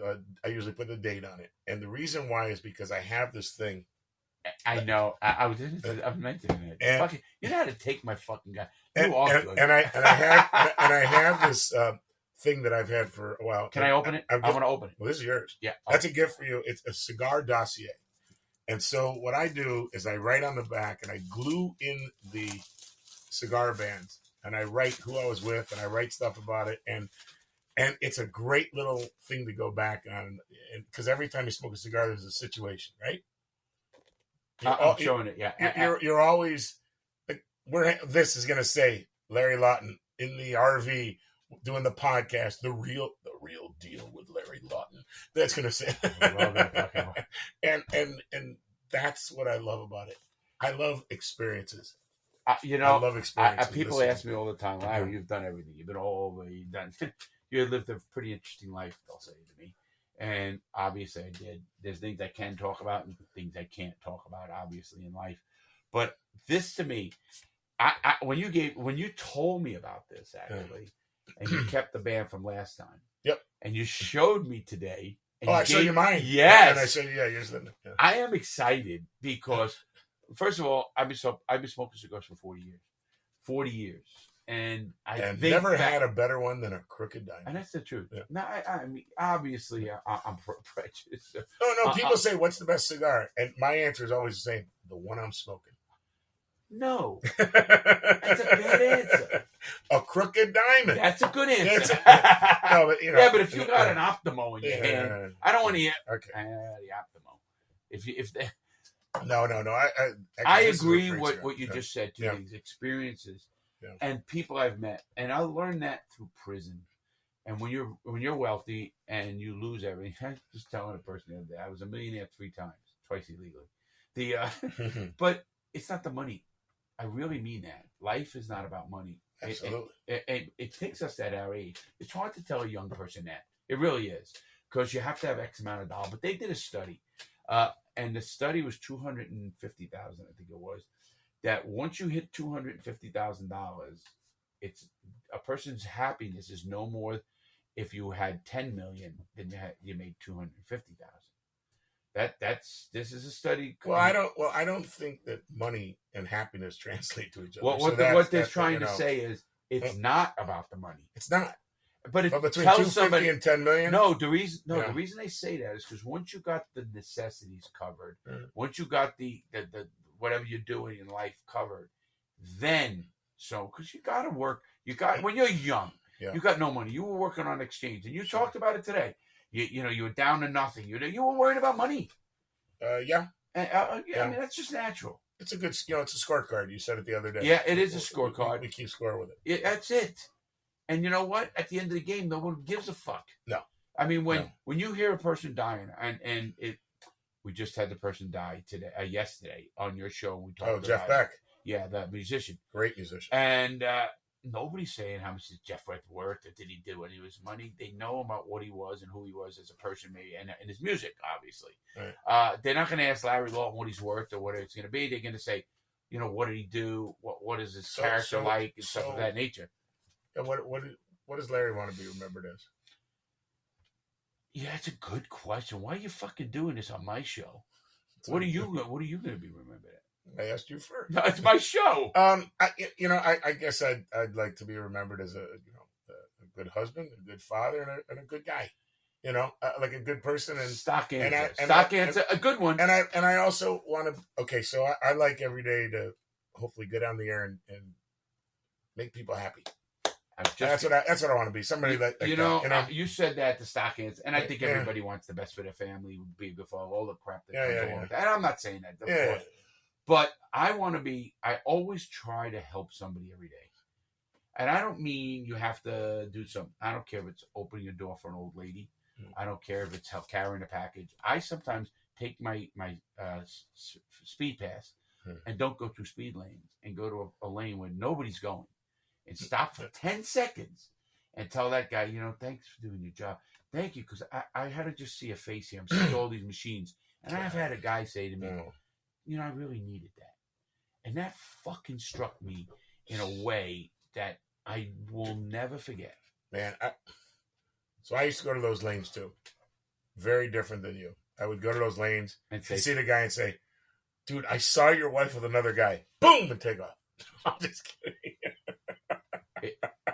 You know, I'm speechless, and you guys know I don't get speechless because he's not a prick like this, but he just showed he's a fucking prick like this. I didn't. I know you did. It's funny though. It would be fucking great. Hey, You know, all the shit we did when we were kids or young people, I look back and I laugh at because we were kids and stuff. And again, you learn the character. Even when I was a gangster and I was doing good things, I don't know if that was in me. And let's face facts. People go, oh, that's going to put you at a pearly gates. You know, fuck that. I'm gone. There's no pearly gates for Larry. Those days are over. Yeah. Well, because I don't believe in him. Yeah. But my point is, in any of that, is I don't look at it as a scorecard. Oh, I did one bad thing. I did 10 good things or whatever it is. I just try to be I try to treat people the way I want to be treated. And well, you know, that's the golden rule. Treat people like you. But shouldn't you use the platinum rule? Like treat people like they want to be treated? No, not at all. And it's funny because I was when I was in prison, I was in Atlanta, and when the Cubans took over Atlanta prison, and they took them over in '86, I worked in prison. I was in Atlanta in '97, and I worked for a guy named Perry, who's since passed. Knew him, and he used to he was a hostage during that time. Wait, you worked for him in prison? In prison, you know, and he worked the kitchen. He ran the kitchen. Okay. And he was a guard, you know what I mean? Okay. A staff person. Okay. And he used to also give a class to new guards that are coming in on how to treat people because they'll never forget. Meaning, when he was in prison, they took the prison over for 10. They had hostages and everything. They took it over the 8 days. Owned the prison. Yeah. They were trying to let out Silverstein. Silverstein was the head of the Aryan Brotherhood. He killed. He's the only man who was ever. He was 35 years on no human contact. I went into his cell where they had him underneath Atlanta in a private cell that even only the lieutenants could give him his food, and they put it through a door. He'd open that door, come get the food. He was on what they call no human contact. Wow. Yeah, and you don't talk about. I mean, torture. As human beings, we are very social animals, obviously. And it's probably the worst thing you can do to anybody, any human being. Forget it, because I know what isolation is. I was in the hole a long time, 3 years. And he is 30-something. He just died. He killed a guard and a lieutenant and Cadillac, head of the Black Panthers, while he was in the hole. We all know how to slip handcuffs, because I slipped handcuffs on the show and did it on a video. Really? Yeah, and they're easy to get at it. And I did that to beat the shit out of a guy in the hole real bad because he was still cuffed, and there's no such thing as a fair fight. So bad on him. Mm. My point was he worked for the system, and he gave about how to treat people. He treated he goes, I treat inmates because I asked him why. He goes, first 3 reasons. He goes, the first reason was you never know what they really did. He goes, there are people in here, yes, they did a bad thing, but they're really a good person. They made a mistake. Why should you make their life any miserable? Because the prison system's job isn't to torture you, to give you an extra sentence. It's to confine you for what the court said.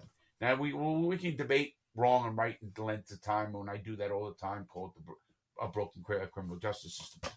He goes, but when he was in prison, he goes, an inmate, convict, especially a guy, will never forget what you did to them.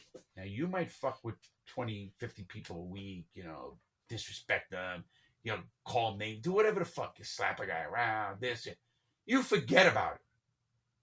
That inmate will never forget about it. And it's true, because I know that end of it. And when the times, when the situation is changed, he's going to remember that. Now, he always treated people with respect. Did you know when he was a hostage, they broke into the commissary and the other inmates protected him and gave him food and everything? Well, you should treat everybody. Well, everybody. The person that didn't, they fucked his wife right in front of him. Oh, Jesus. Because they both worked in a prison. And then they raped him. Mm. So, my point, and his point is why wouldn't you treat him like as if it was your father or somebody in here? Because it could be. Yeah. And it made a lot of sense to me. Just treat everybody right. And that's an easy rule. See, I'm not of the mindset. We in this country have way too many laws.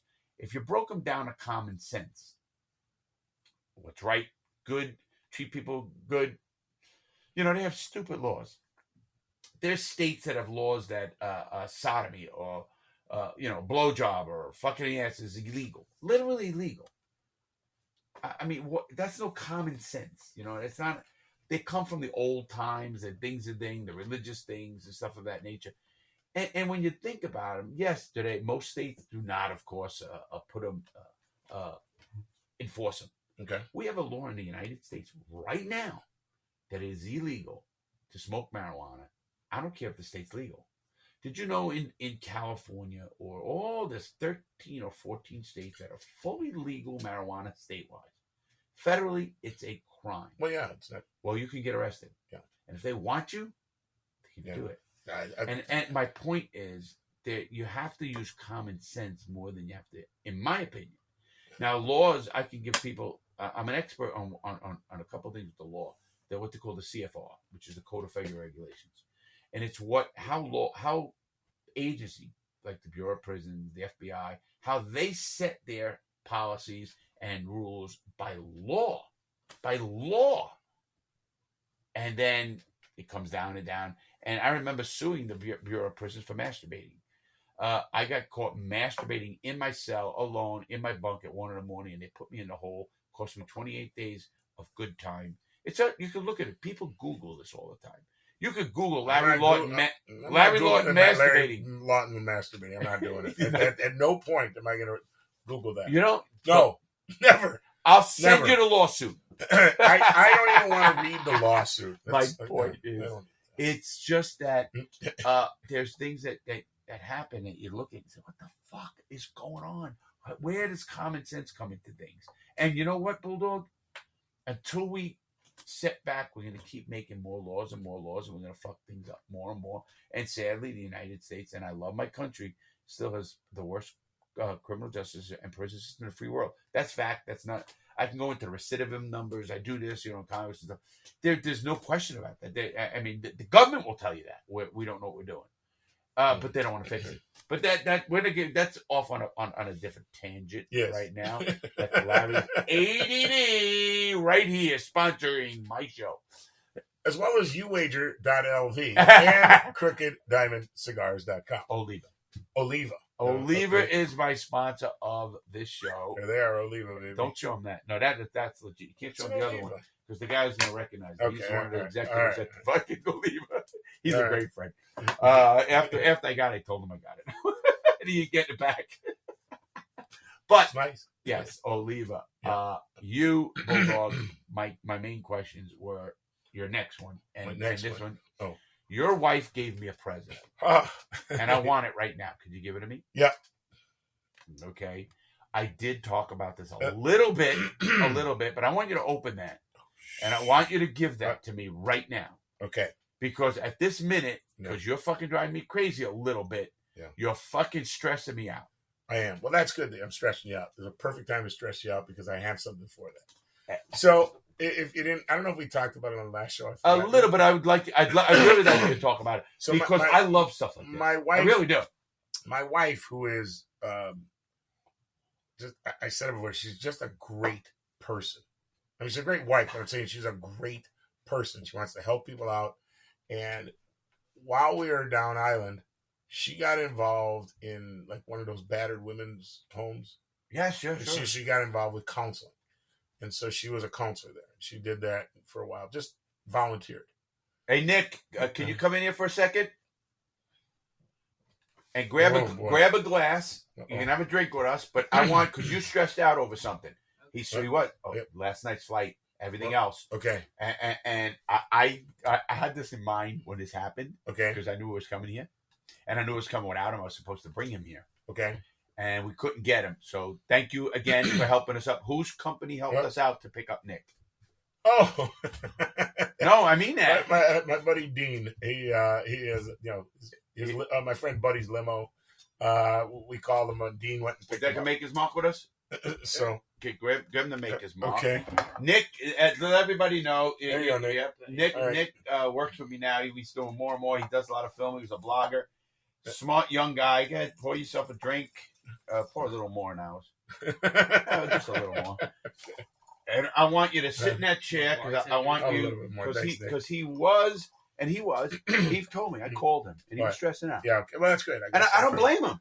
Because I was stressed out because I needed a fucking driver, and I was going to have to go get him. Well, thank you to Dean and Thank Buddy. you, Dean, and, for Buddy sending a limo for him. Yeah. He had a nice He had time. a nice ride back, right? Okay. And Nick, move that chair over, right So- almost like so he can see in Bulldog's camera. So now again, All right, so Nick, my wife I want you to is get on again is a wonderful, wonderful person. She wants to help people. absolutely. She was a therapist, and she had a therapy business. And as a therapist, she realized that stress was at it was an epidemic. Stress. Everybody was stressed out. And so she wanted to come up with a way to help people out with stress out of the office. So what she came up with was she thought that what you do is when you're stressed out, everything tightens up, right? Your breathing tightens up, your body, you tense up and you stress. So in order to come up with a way to do it outside of the office and to help people, she invented a product that looks like this. Yeah, he showed it. Right If you're on Spotify, iTunes, go to our YouTube, check it out. Oh, okay, that's what it's called. It's called Pinch Me Therapy Dough. And if you want to go online, they can go to pinchmedough.com. Dough, D-O-U-G-H, pinchmedough.com. Pinchmedough.com. Yeah. We'll put that in. So, and I dented this one somehow. Sorry about that. That's why. Do I have a rejected product? I think you do. But anyway, so what it does, it's an aromatherapy infused stress reliever. And I like. Okay, I told so you I'm I gonna like open this fidget up. spinners and stuff. All right, so I'm opening this up for you, and you can see in here. It's pretty cool. Can I see it? Yeah, you see that? It says "Pinch Me" in there. Okay. Okay. Can I see it? Yep. Oh fuck! So this is the ocean scent. We probably have like 20 more scents. If you go on the website, you can see it. Smell that, Nick. Smell that, Nick. So what you're saying is I needed this yesterday. Well, sorry. He probably needed that. Oh no, really? He did. He needed it. So you just take it out and you just play with it. And Now pull it out. Now when you see you can take your pull a little bit or a lot. It hit him. See, so if I don't pull the whole thing. Whatever you want. There's no right or wrong way to use it. Okay. But what happens is, if you like the scent and you start playing with it with your hands, it takes your mind to your hands, and the scent opens you up if you like it, and you just start playing with it, and there's no right or wrong way to use it. And it's not sticky on your hands. No, she formulated that. Let me tell you something, Larry. She worked. How was it? It's very soft. She worked years. He said very soft. I mean, did you see that? She worked years developing this, and she cooked it at the house in our kitchen, and she made this. And now your house must be smelling great when she's doing it. Well, it smells great when she does it, and they're all different scents. But does your wife have a background in like chemistry or something? No. How does a fucking person? She just now you told me something. Wait a minute, you told me something pretty cool. What's that? And you don't think I listen? I listen more than you know. I remember you telling me she was on Shark Tank. Oh, she was. Yeah. Can you tell me that story? Sure. How did she get on Shark Tank? Because I want to get on there and tell Mr. Wonderful to go fuck himself. Okay. You know, he goes, "You're dead to me." I want to walk out and say, before I start this presentation, you're dead to me. So, what happened with this? So, look, you want some more? There you go. It's pretty cool. Yeah, it is pretty cool, and it really works. Wow, you'll see it. Good. Yeah. There's all different scents. I'm going to send you a whole bunch of them. I promise. So this is fucking. It's different. So we developed. We started a business with this thing. She started and she did it on her own. She went out and she developed the stuff and she created the labels and she did all. She's done everything. She did everything. She did it all. I love that. And she went out and she said she gutted it out and she went to a store and she wanted to see if she could sell it. She walked into a store. She went to a trade show or something like that, and people liked it. And she went to stores. They're all over the place, trade shows like that. So she went and she did this on her own and she started selling it and realized there was a market for it. And then we got really involved in it, and we were making this in our house. We were shipping them out of the house. And how did Shark Tank come about? So you missed that. Shark Tank, no. So we were in about 4,000 stores. Wow! Right before the pandemic. Now, was that just by hard work? Yes. I mean, did you have sales reps all over the place? Yes and no. We at one of these trade shows, she put it out there, and we were just she was selling it there, and somebody came by from a company and they wanted to be our sales rep, and so one thing led to another, and a lot of people saw it, and a lot of people were interested in it, and so it started doing very well. And we started getting in a lot of stores and businesses, and there were sales. We had a sales rep company that were out there. They had sales reps all over the country. And so, like I said, at one point we were probably in like 4,000 stores. Wow. And it was.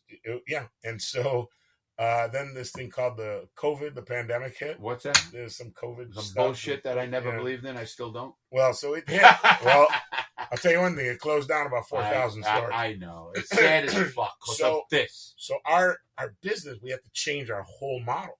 It was like, all right, now we got to go online and start doing this online. That's what it had the e-commerce, which we knew nothing about. See, I believe we got lucky. This company, because somebody called us from Shark Tank. They called us. Oh, so you didn't pitch Shark Tank? No, they called not a us. pitch or anything. Nope. They found out about us somehow. They called us up, and they, and then we had to go through all the process. I got to tell you, I've done a lot of stuff. That was because her end of the business is that, and I'm more the back end of it. And I had to do the paperwork for this thing. And I am going to tell you, that was the most paperwork I've ever had to fill out for anything. Can I ask you a question? Did you use this to fucking stress? All the time. I was like, man, I was playing with that stuff all the time. It was crazy. So we got it done. They accepted us. We shot the video. We did this, and everything else. And so we said, listen, this is great if we can get a deal with them. And we wanted to make a deal. The one we wanted was, because we were already on QVC, so we didn't really need Laura. Right. Lori Brunier. Yeah, so we didn't really need her. We didn't think Mark Cuban was a fit for this.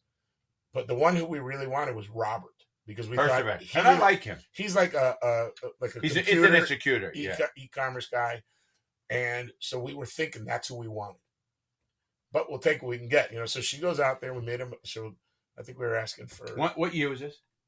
2021. It was the pandemic. 2021. Now you shot this during the pandemic, because I remember when they switched up how they actually had to move apart and all that. The 5 sharks. So she went. I couldn't go because it's normally in LA, and I could have gone with her, but because of the pandemic, they went and they shot it in Vegas. So they had like a hotel. I forgot what it was. They took the whole floor. Like they picked her up at the airport, took her to a hotel. They had a private elevator for only Shark Tank people. They went into a room. She got tested. She went into this room and she was like locked up for, I don't know what it was, 7 days, 10 days, and they would bring her food and that was it. And it was like you. And then when the day that she gave her pitch, the day they gave her sales pitch. What do you mean they give you a sales? Well, they say, okay, so today's your day that you're going to go in front of the Sharks. So they came and they got her, they brought her downstairs. And she gave her pitch, and when she finished that, she went back upstairs and locked her away. And the next day, they picked her up, took her to the airport, and she left. But you want to know what happened on the show? You think so? So if you want to watch it, it's great. It's season. I think it was season. It's either season 12, episode 16. I need that info because I want to put this in there. I think it was season 12, episode 16. And so she went on there, and she got 3 offers. Wow. Wait a minute before I start. All right. Because what did she ask for? We were asking for $300,000 for 7% of the company. At this point, this is one of my issues with Shark Tank. Okay. I'm not listen, I like when they help people, and I know, but I do know some people who've been on it, and I do know some people who said, Larry, it's not worth it this for some reasons, what they get and everything else.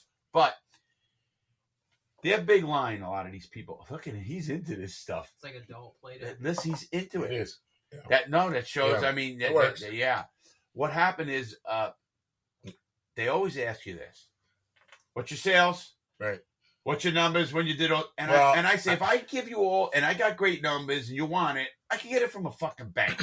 Well, but okay, yes. Say we had good numbers. Like we. What are you? So they. I mean, it's already on the air. It's not like. Tell me no. So when they asked her what were your sales, and they were 5.2 million. You had 5 point at that point. Yeah. And how long? 5 years, 3 years. Yeah, maybe like four. Okay, that's 4 or 5 years, something like that. Yeah, so they were big numbers, right? So they were blown over like, whoa. Good profit margin. Yeah, it was good. So everything was good. No problem with I that. love the smile. So- That is fucking amazing. Fucker. So, but I was actually, that was one thing I was kind of like, I never really talked about the business. I talked about it on the show and stuff, but I not didn't like really. this. Yeah. So anyway, it was hard giving up those numbers because I try to. Sure. I live low key, Larry. I don't try to do it. So do I. anyway, so we came up with that, and Yeah. so it blew their minds, and so from there they so they made an offer, and the first offer I think was Who? I think the first one was Mr. Wonderful. He offered $300,000 for 25%. And then- he wants per. No, Oh, he did no, not that was ask. it. But he wanted 25. Wow, he and didn't we, ask per unit and- to get his money back. and we went in there and said, "There's no way we're giving up 25% of the company." Did you and Nancy? That's your wife, Yeah.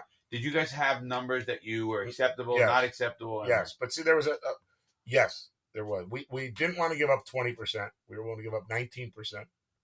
That was the thing. That was your number. Because once at 20%, then those people have a lot of say so with business stuff. Right. So we said, let's keep it at 19%. But so he offered 25 for 25%, 300,000. Then Robert offered same deal, 300,000 for 25. Then she was making the decision, and then Damon came in and said, David John, yeah. "Yeah, I'll give you 300,000 for 20%." So that made it more interesting. And then Robert said, "I'll match that."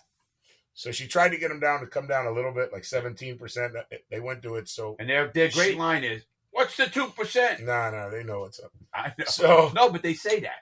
So I then watch that. I used to watch it religiously. When she finally, like I said, we went in there wanting Robert because we thought what we needed, we didn't need the money. We needed help in e-commerce. And business, sure. And so she said, "Robert, I'll take your deal." So we got Robert for 300,000 for 20%. But just so everybody knows what happens on Shark Tank is that's what you see on TV. Afterwards, that's when the real stuff starts, and you gotta, they're doing due diligence on you, you're doing due diligence on them, and you start negotiating with them and their company and everything else. You start For a talking, different deal? not a different deal, but what are you going to do for me? Sure. What are you going to do? Do you all have out So- clauses? Like we haven't. There's not even an in. You're not even in. You make it on Okay, TV. gotcha. Okay, it's a So- verbal offer. Right. So we go on, and I will say that Robert's people were great. Robert and his people were. I have nothing bad to say about them. But in the end, the ultimate thing is they were just gonna give us the money, and if we needed to ask them a question or something, but they weren't gonna help us like we They weren't wanted gonna to. work. So we in the end we decided to just go our separate ways. So we didn't close the deal. Most of the deals on that show don't close. Even when you see they make a deal, most of them don't close. So I have nothing bad to say about him at all. I have nothing bad to say about Robert, his people, Shark On the Tank. show, It was great. It was a great experience. It was crazy because the exposure, Blew you up more. it was like I mean, you went from 5 million to 10 million. You don't want to do it numbers. was, the numbers, what they did for us. I mean, what we would normally do in a busy day, that when that show aired, it was off the charts. I mean, it was crazy. And you hear that on everyone. Now we prepared for it the best we could. We manufacture our own product. Right. Sure, and that's hard. That's So- very hard. You don't have a assembly line of 50 people, 100 No, people. no, we have some people, but we don't have that. No. So we manufacture our own products. We went crazy. We said, all right, we need all this, and we got pretty close to what we needed. So we were shipping out pallets of stuff. Like Wow. it was Exciting. really exciting. It's still great. Business is going great, and she's in Atlanta right now at the Atlanta Trade Show, and it's keeping busy. But it's wow. look, it's her business. I just help her.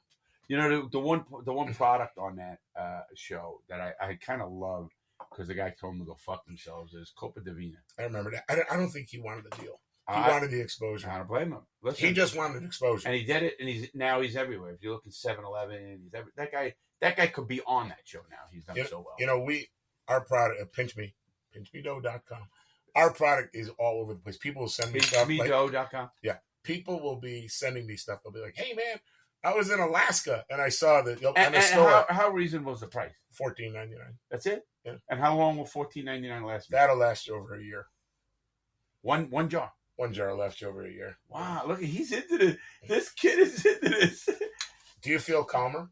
Yeah. See, You really do? there you go. There's a Quiet. true testimony. Quiet. Look, he's quiet. Quiet. I'm not. You needed that last night? Yeah, He it's ran like into a you know when lady your at the phone- airport. He almost Your gets phone dies, into you a can just play with this. Yeah, man. Just chill. he got into an argument with a lady that sat down right Hey, where I he wasn't arguing with this lady. No, he was after that. He's calling me. I'm driving, and then I had the problem with the RV. Yeah. and I had my stress.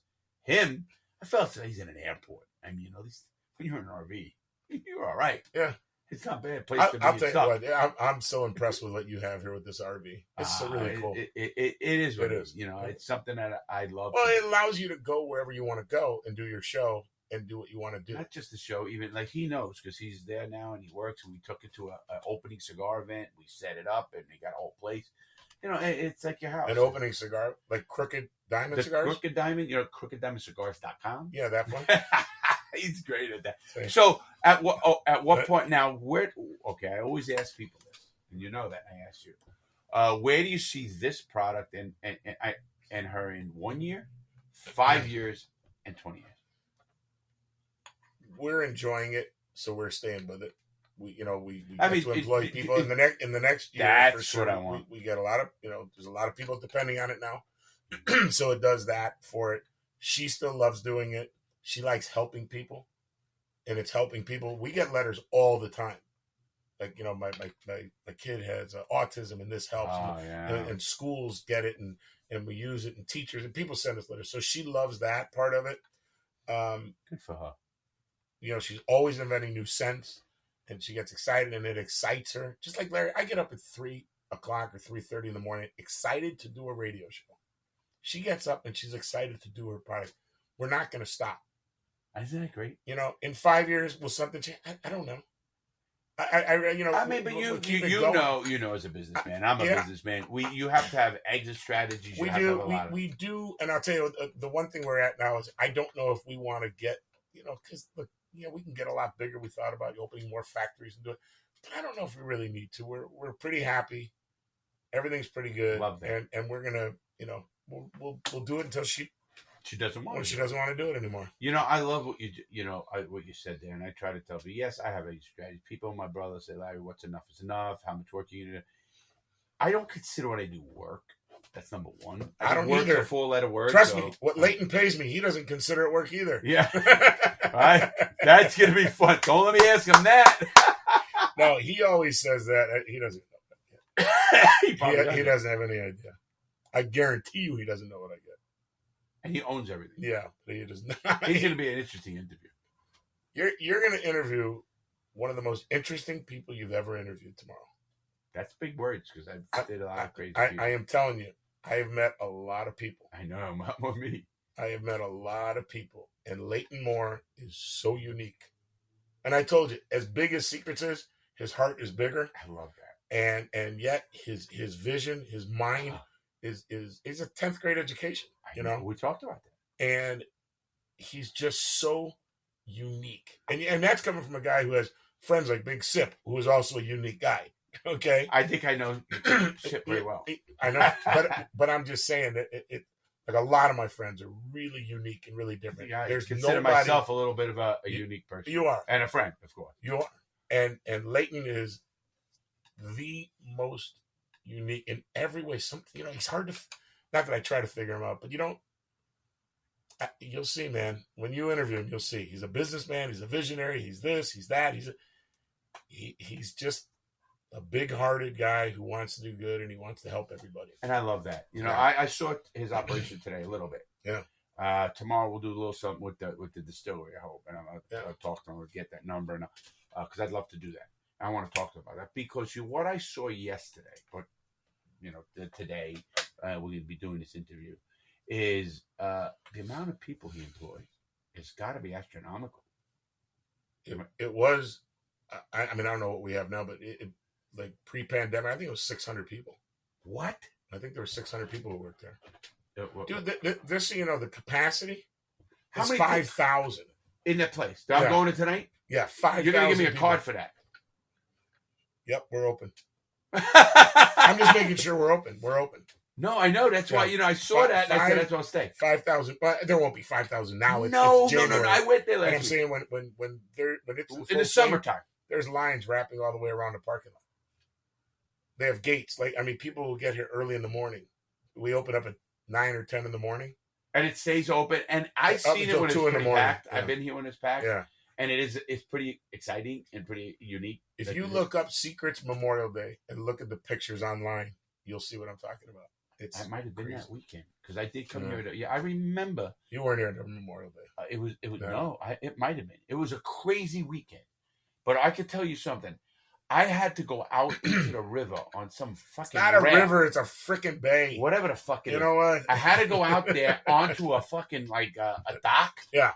To get away from people. Yeah. And that's how packed it was. And I go, wow, this is fucking amazing. It is. And as a person who likes a quiet life, the drink was it the drink or me? You. It was not the drink. It was you.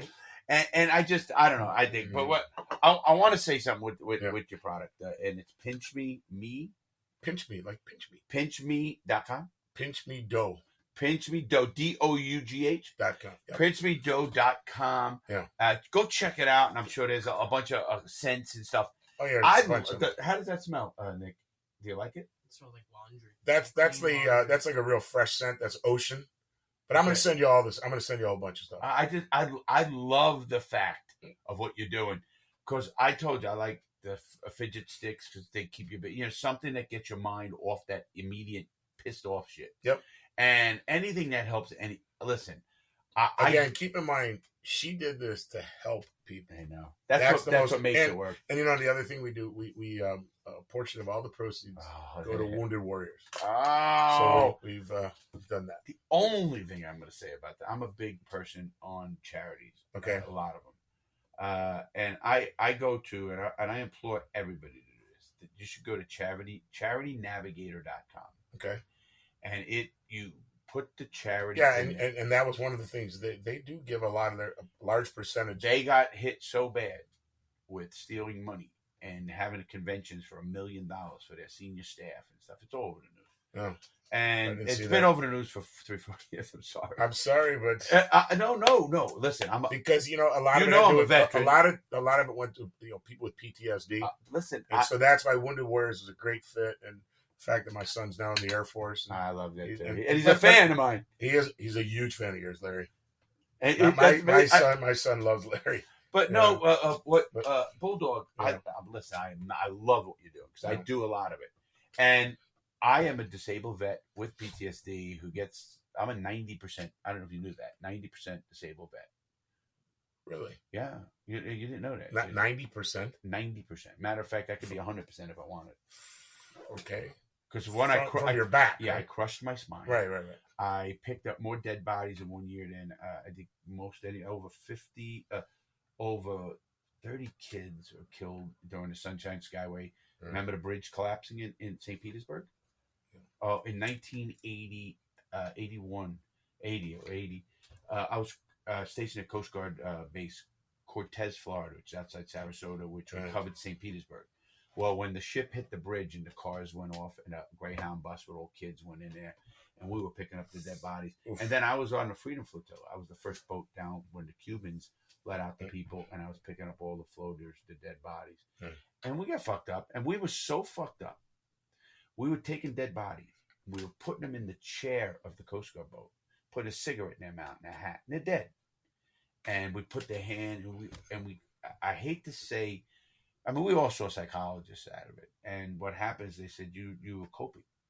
You didn't disrespect the body because it was already a body. You picked up so many bodies. It passes that. And again, I don't want people to think, we did morbid things to the body because we didn't. But we kind of made jokes. I remember one time we had 11 dead bodies piled up like they were just like packs of sand in the back of the boat. And then you're throwing them off the boat like it's, you become numb to something like that. Now, is that why I'm fucked up? Listen, there's a lot of reasons Larry's fucked up. That didn't help. But Larry, don't make excuses. You never heard me make an excuse ever in my life. And I will never make an excuse for anything from being abused at 11 to things that happen to me. I don't, because I always want people to know, anybody out there, I want them to take whatever tragedy they went through. and I don't give a fuck what it is because we all want to do something. I want you to take it and use it as a tool to educate others and learn, because what has saved my life, and being in the hole for 3 years and being abused and strapped down naked, beaten, tortured, you know all my story there. It's I don't hate the guards. It took me 5 years to say I wasn't going to kill them. I actually planned the murders of 2 people, and I mean for 5 years. And you know who saved my life on that too? Cheryl. Okay. Because she says, Larry, you're killing yourself. People you hate don't even know you hate them. And all you're doing is reliving your trauma. Not only reliving it, you're making it worse every day because you are consuming yourself. Oh, yeah. So you're taking space away from other parts of your body. She's so smart. Anyway, and it took me years to say, now I not only forgive him, I feel bad for him. Doesn't mean I don't hate him. Doesn't mean I hate the word hate. Doesn't mean I don't, have that. It's not right. All I can go on and on. What it is that how bad is their life if you got to abuse people when you're in the worst time of your life? If somebody's got to abuse you for whatever reason to make themselves feel better or stronger or better, they must be going home and being smacked around by their wife or whatever the fuck bad is going on. And I feel now for that. And it took me many, many years. And I want young people to know, no matter what, I don't care if it's getting a ticket or a DUI or getting shoplifting or having an accident, killing somebody. Things happen. And of course it's tragic. Of course it's all bad. But if you keep living with it, and if you don't educate somebody, everything I do when I speak with my program now, and when I speak to big, big audiences, I try to let them know you have now an experience in life. You do. Whether it's that night in county jail, whether it's a weekend, whatever the fuck it is, that a lot of people don't have. And you can educate them on what not to do that. And you'll be saving a lot of people. And that's the story I'll tell you off air. Okay. What happened with me, and I didn't want to tell it earlier. But we'll do that ourselves. I want to say, first of all, time flies. I don't even know how long we've been doing this. Almost longer than yesterday. No way. Fucking really? 2 hours, 11 minutes. So basically, nobody's listening at this point. No, they're listening. Believe me, we get it. Podcasts are different. Another thing I want to say. Nick doesn't want to listen anymore. He just got here. Nick knows a lot of his stuff. But no, I want to say, first of all, thank you. What you did, you opened my show with something Nick didn't hear yet. And he's going to hear it after we're done. Oh, he didn't hear it? He's told me all the time. Nick is really good at that stuff. Oh, okay. And he's the one who's telling me I got to go live, which I want to tell people again. We are going to be going live every Friday, starting not this one, next one. We're going to go live. I think that's going to be awesome because I think you'll connect with your listeners. I think it's going to go. And I think you should do a like some type of question and answer. Do they send you messages? Oh, no, I do that. Is there a blog? Do you know? You might know the Rude Jude show. You asked me. Big show, and I did it with him, and he's a great friend. And matter of fact, he just talked to me. He goes, let's do it again."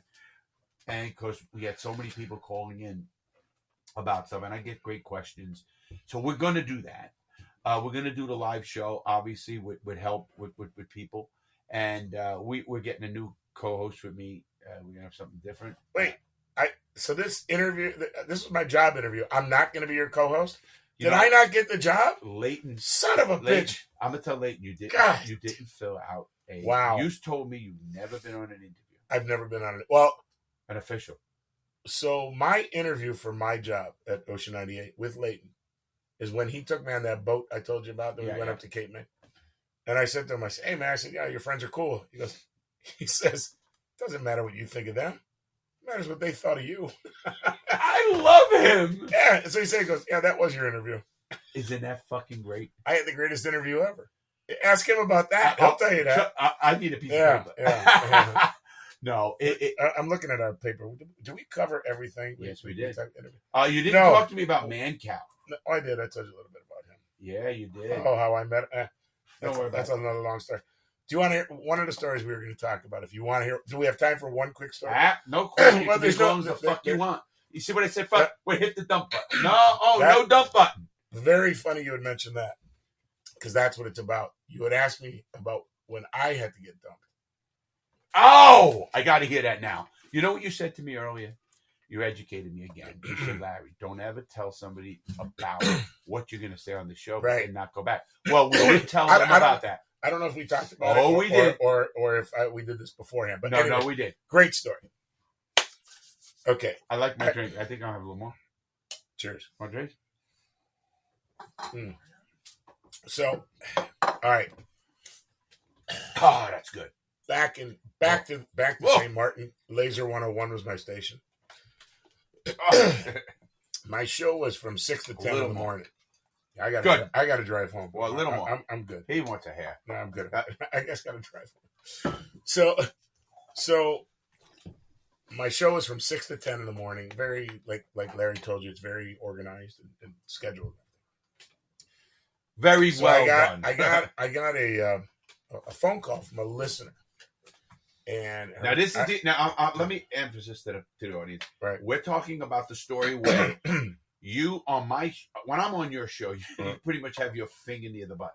Right. You got 8 seconds to cut me off if I say fucking Bulldog. Yeah, so I hit that button and 3 seconds come off. And then if you swear again, I hit another 3 seconds. Yeah, it's an 8-second delay, but it's broken up into three. Okay, so you can knock me down. Yeah, I can. Now, so that's what the dump button is. Right. Now, you've been doing radio for 25 years. Right.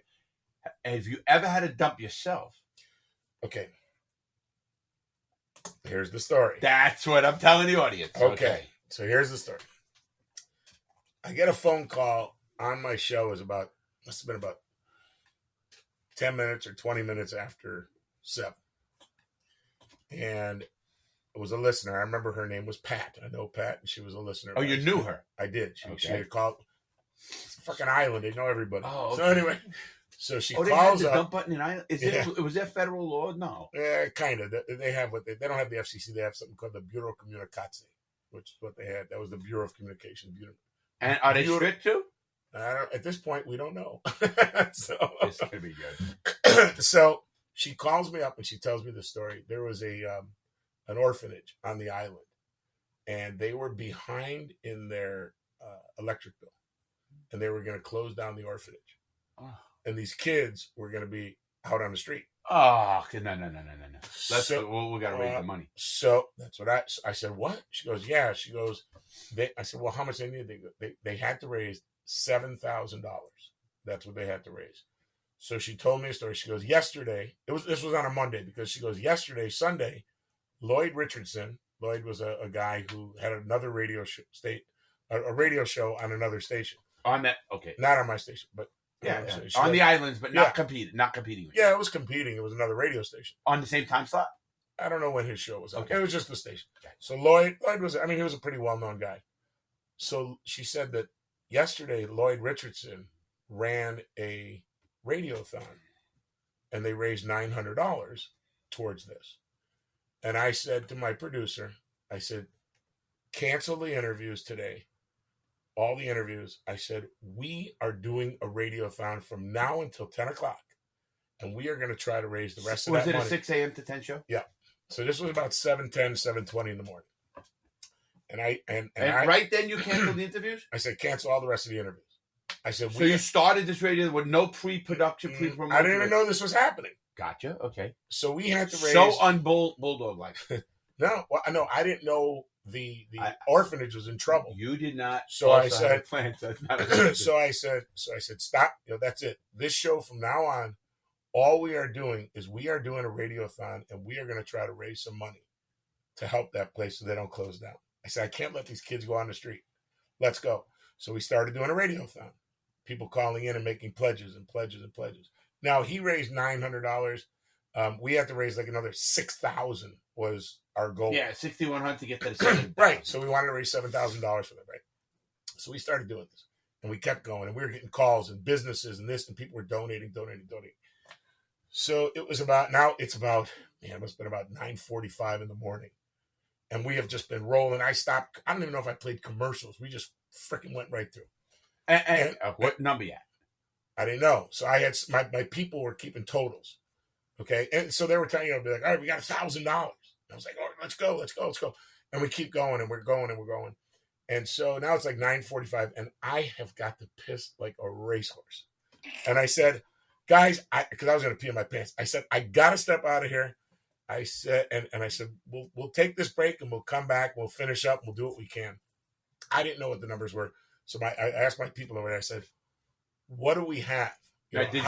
On air you did this? Yeah. I'm saying, how much money have we raised? So now I go to take a break, and I am heading out the door. Now, did they say the number on air?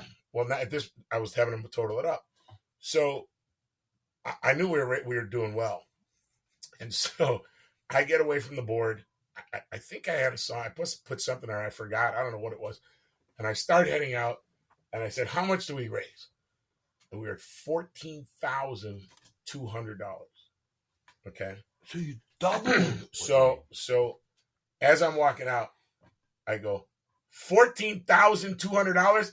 Fuck Lloyd Richardson. When you say that on air and there's nobody to dump it. I'm walking away I'm not even near the dump button. And I said that, and I was like, and everybody shut up and looked at me, and I was like, I ran back to try to hit the dump button. Too late.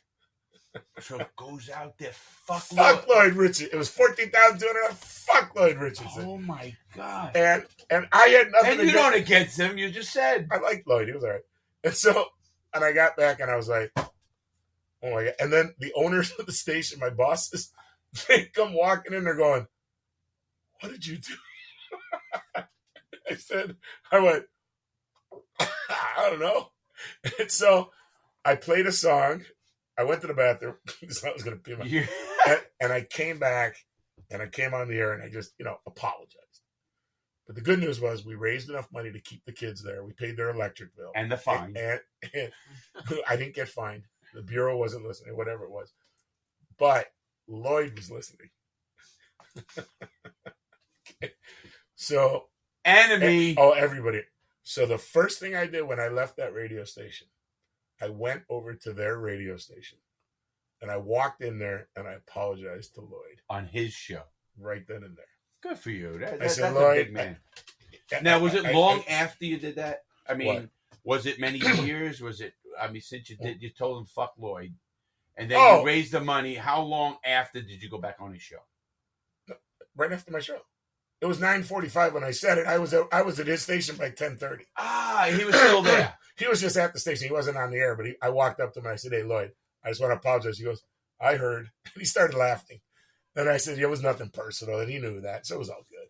But that was one time that I did say, yeah, but it would have been nice if you did that on the air. Well, his show or your show. Yeah, well, he didn't have a show. I apologize. He didn't have a show at that time. Okay, got you. No, he was on a Sunday when he did it. But so that's when I swore on the air. And that's the only time? Really? I think so. I don't think I've ever had that. I've had the button hit on me. On a couple of shows. Oh, yeah. Yeah, you just did 4 or 5. That's not probably the first show was probably a lot more. I didn't even know it because I was not as polished. Yeah. I consider myself polished now. You know that. You consider this polished? I'm just kidding. Don't you? You know me. I know me personally. I think, Larry, I hope you get a lot of listeners on this because I think you're a great story. I think everything you're doing is for the right reason. I think that I wish you the most success with this. And, thanks, of course, to the people like the Crooked Diamond Cigars and Youwager.lv for supporting this. I think it's a great thing. Better than I do. And you know what, guys? I'll tell you what. If you really want to learn about Larry a little bit more, Gangster Redemptions, the book. Don't buy it on Amazon because people are. Don't buy it on eBay. You should have. They're trying to rip you off. Buy Your it from staff found Reality Check Program.com. That's where to buy the book. A great $19.95. It's a steal. I'll sign it. I'll sign it. You absolutely. You give me so many good ideas. You do. You give me some cross promotion ideas. I've learned one thing in the YouTube world, and it's different than in the terrestrial world or even the TV world. Because I tell Billy Cassera, he's a great friend of mine. He's he's interviewed every president since Ronald Reagan. He's been all over the world. Amazing man. Close friend of mine. I go to he has a house in Fire Island, has a little Westchester, whatever. And I go out there. His father-in-law is Don Hewitt, founded 60 Minutes. Okay. One of the great guys in this world. One of the most. I'm doing a cooking show with him actually. Okay. So what happened, Bulldog, is him and I love what we do. And here's what we say all the time. There's one thing different, Bulldog, than in the YouTube world than there is in the TV world or radio world. We don't really consider ourselves what we call competitors or stuff. You know, when you have a YouTube show and you're around the world, you know, I'm proud of one. I mean, there's 17,000 people in the world who got the million plaque that I have. I showed that up there. That's people who have 1 million subscribers. Oh, okay. Not likes, right? 1 million subscribers. People who intentionally went there and want to listen. And every subscriber pays $10. That's amazing. No, I wish. Just kidding. Yes, good idea. I think they should have to do that. But you know, Bulldog, what my point to you is, I don't consider that. I consider we help a lot, and I'd love to work with people like you. People, one, I want to, again, at the end of the show today, I want to thank you again for all. First of all, that gift you gave me today was something I probably would have never did. Maybe with Nick or somebody now who's pushing me and my son. People, I had a lot of stuff with Cheryl and everybody this weekend, and they really educated me, if you understand that. And I want to thank you, one, for the gift of the cigar thing. Amazing. I want to also thank you for all that stuff you talked to me about. I mean off air, Bulldog. You know, stuff that you say to me, like, you know, just try to help me. And that comes out, I know it comes from your heart, and I know it comes from the right place. And I think that, to me, is amazing. And I really, really appreciate that, more than you know. I want to thank you again for coming on my show. I want to thank you for the invite. No, you listen, that's an open invite. But, and because the stories are, I'm telling you, the fucking time flies. Bulldog, we does. Just passed your last show. Did we really? Oh, yeah, right. by a lot already. Okay. Well, No, I don't give a fuck. Okay. Joe Rogan, we're going with you. I just wanted to. You had mentioned something about Reagan. You said this guy's interviewed every president since Reagan. I marched for Reagan, and that reminded me of a story that we talked about earlier that I just want to mention. You had asked me a compelling interview, and I told you it was the guy who was with Reagan. Ronald Reagan. The guy's name. I just have to look it up because okay. If you ever read a book or listened to this interview, his name is Del Quinton Wilbur. Did you have his contact? The name of the book is Rawhide Down, The Near Assassination of Ronald Reagan. Right. That must have been his code name, Rawhide. Exactly. I couldn't think of what his code name was when you said Reagan. I was like, wait. Rawhide Down is the book. If you ever get a chance to interview Del Wilbur. Can you give me his number? I'll try. Yeah. His story is unbelievable. Being right there when Reagan got shot. I got to get this guy. I did. Yeah, there you go. Bulldog. Larry, I'm telling you, man, yeah. It is amazing. I do want to say this, and I'll say it again. One, I want to thank my sponsors again. Oliva, I want to be Youwager.com. We're going to talk more about that. I'm going to give you another box of cigars right now. Okay. You have a box yourself, but I want to give you a box for your audience again. Thank you. And you can give them out. Remember I said? One at a time. Or two at a time. Oh, no, so tomorrow anything morning. You want to do. So tomorrow morning, you said that. Tomorrow morning, I am going to send the dude out on the street here, and we're going to give away cigars one at a time to people. Just show up and get a cigar. Get out of here. Right out here. Yeah. Are there people out here? There's nobody out in the mornings. Larry, please. Really? Yes. We'll get people showing up here for that. For sure. Tomorrow morning. I'm going to be in here interviewing. You're going to interview Leighton Moore, the owner of Secrets and the radio station, and so much more. He's an unbelievable story. SecretsDistilling.com is his right. distilling. I'll tell you, I did not listen.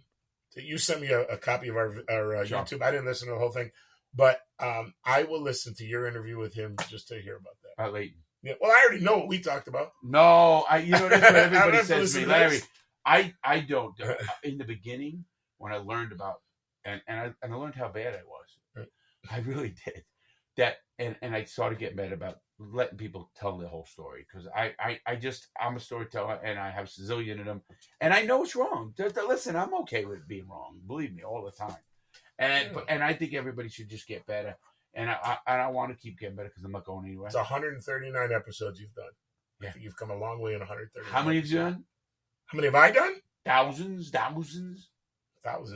I mean, well, geez, you what got to about, have 300 days a year times 20 years. Yeah, I mean, and how many? Two a show? interviews?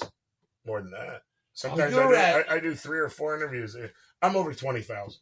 I know that. Wow, Yeah. that's just experience. That's all. Over 20,000. And people, if you don't know what we're talking about, I really want you to go to ocean98.com. I want you to go there too. I mean that. Yeah. Ocean98. And I would love for you to call in and say, hey, I heard you on Larry's show. Oh, that'll happen now. And it's funny because Ocean 98 is in Ocean City, Maryland. I did the golf tournaments with Bulldog. I used to be a pretty good golfer. 38 there over there. Pretty good. I saw it in his book. Yeah, yeah. I catch on that. I shot a 38 on the front. I shot a 55 and on Admiral the back. Admiral, of course. Yeah. So unbelievable. Well, 38 was very I don't give a fuck. I'm like a 20 handicap. Listen, throw to 55. Yeah. If I had a place to wager, I would wager on it. No, I'm just kidding. Now, Right. we're going to get going. Yeah. I really want to thank you. And I mean that from my heart. And I can't wait to do it again. I will be back here. I got the RV. Yeah, man. And Nick is going to have all all the stuff we have to get done. Yeah. We already talked about a few for the minutes. And it starts getting done.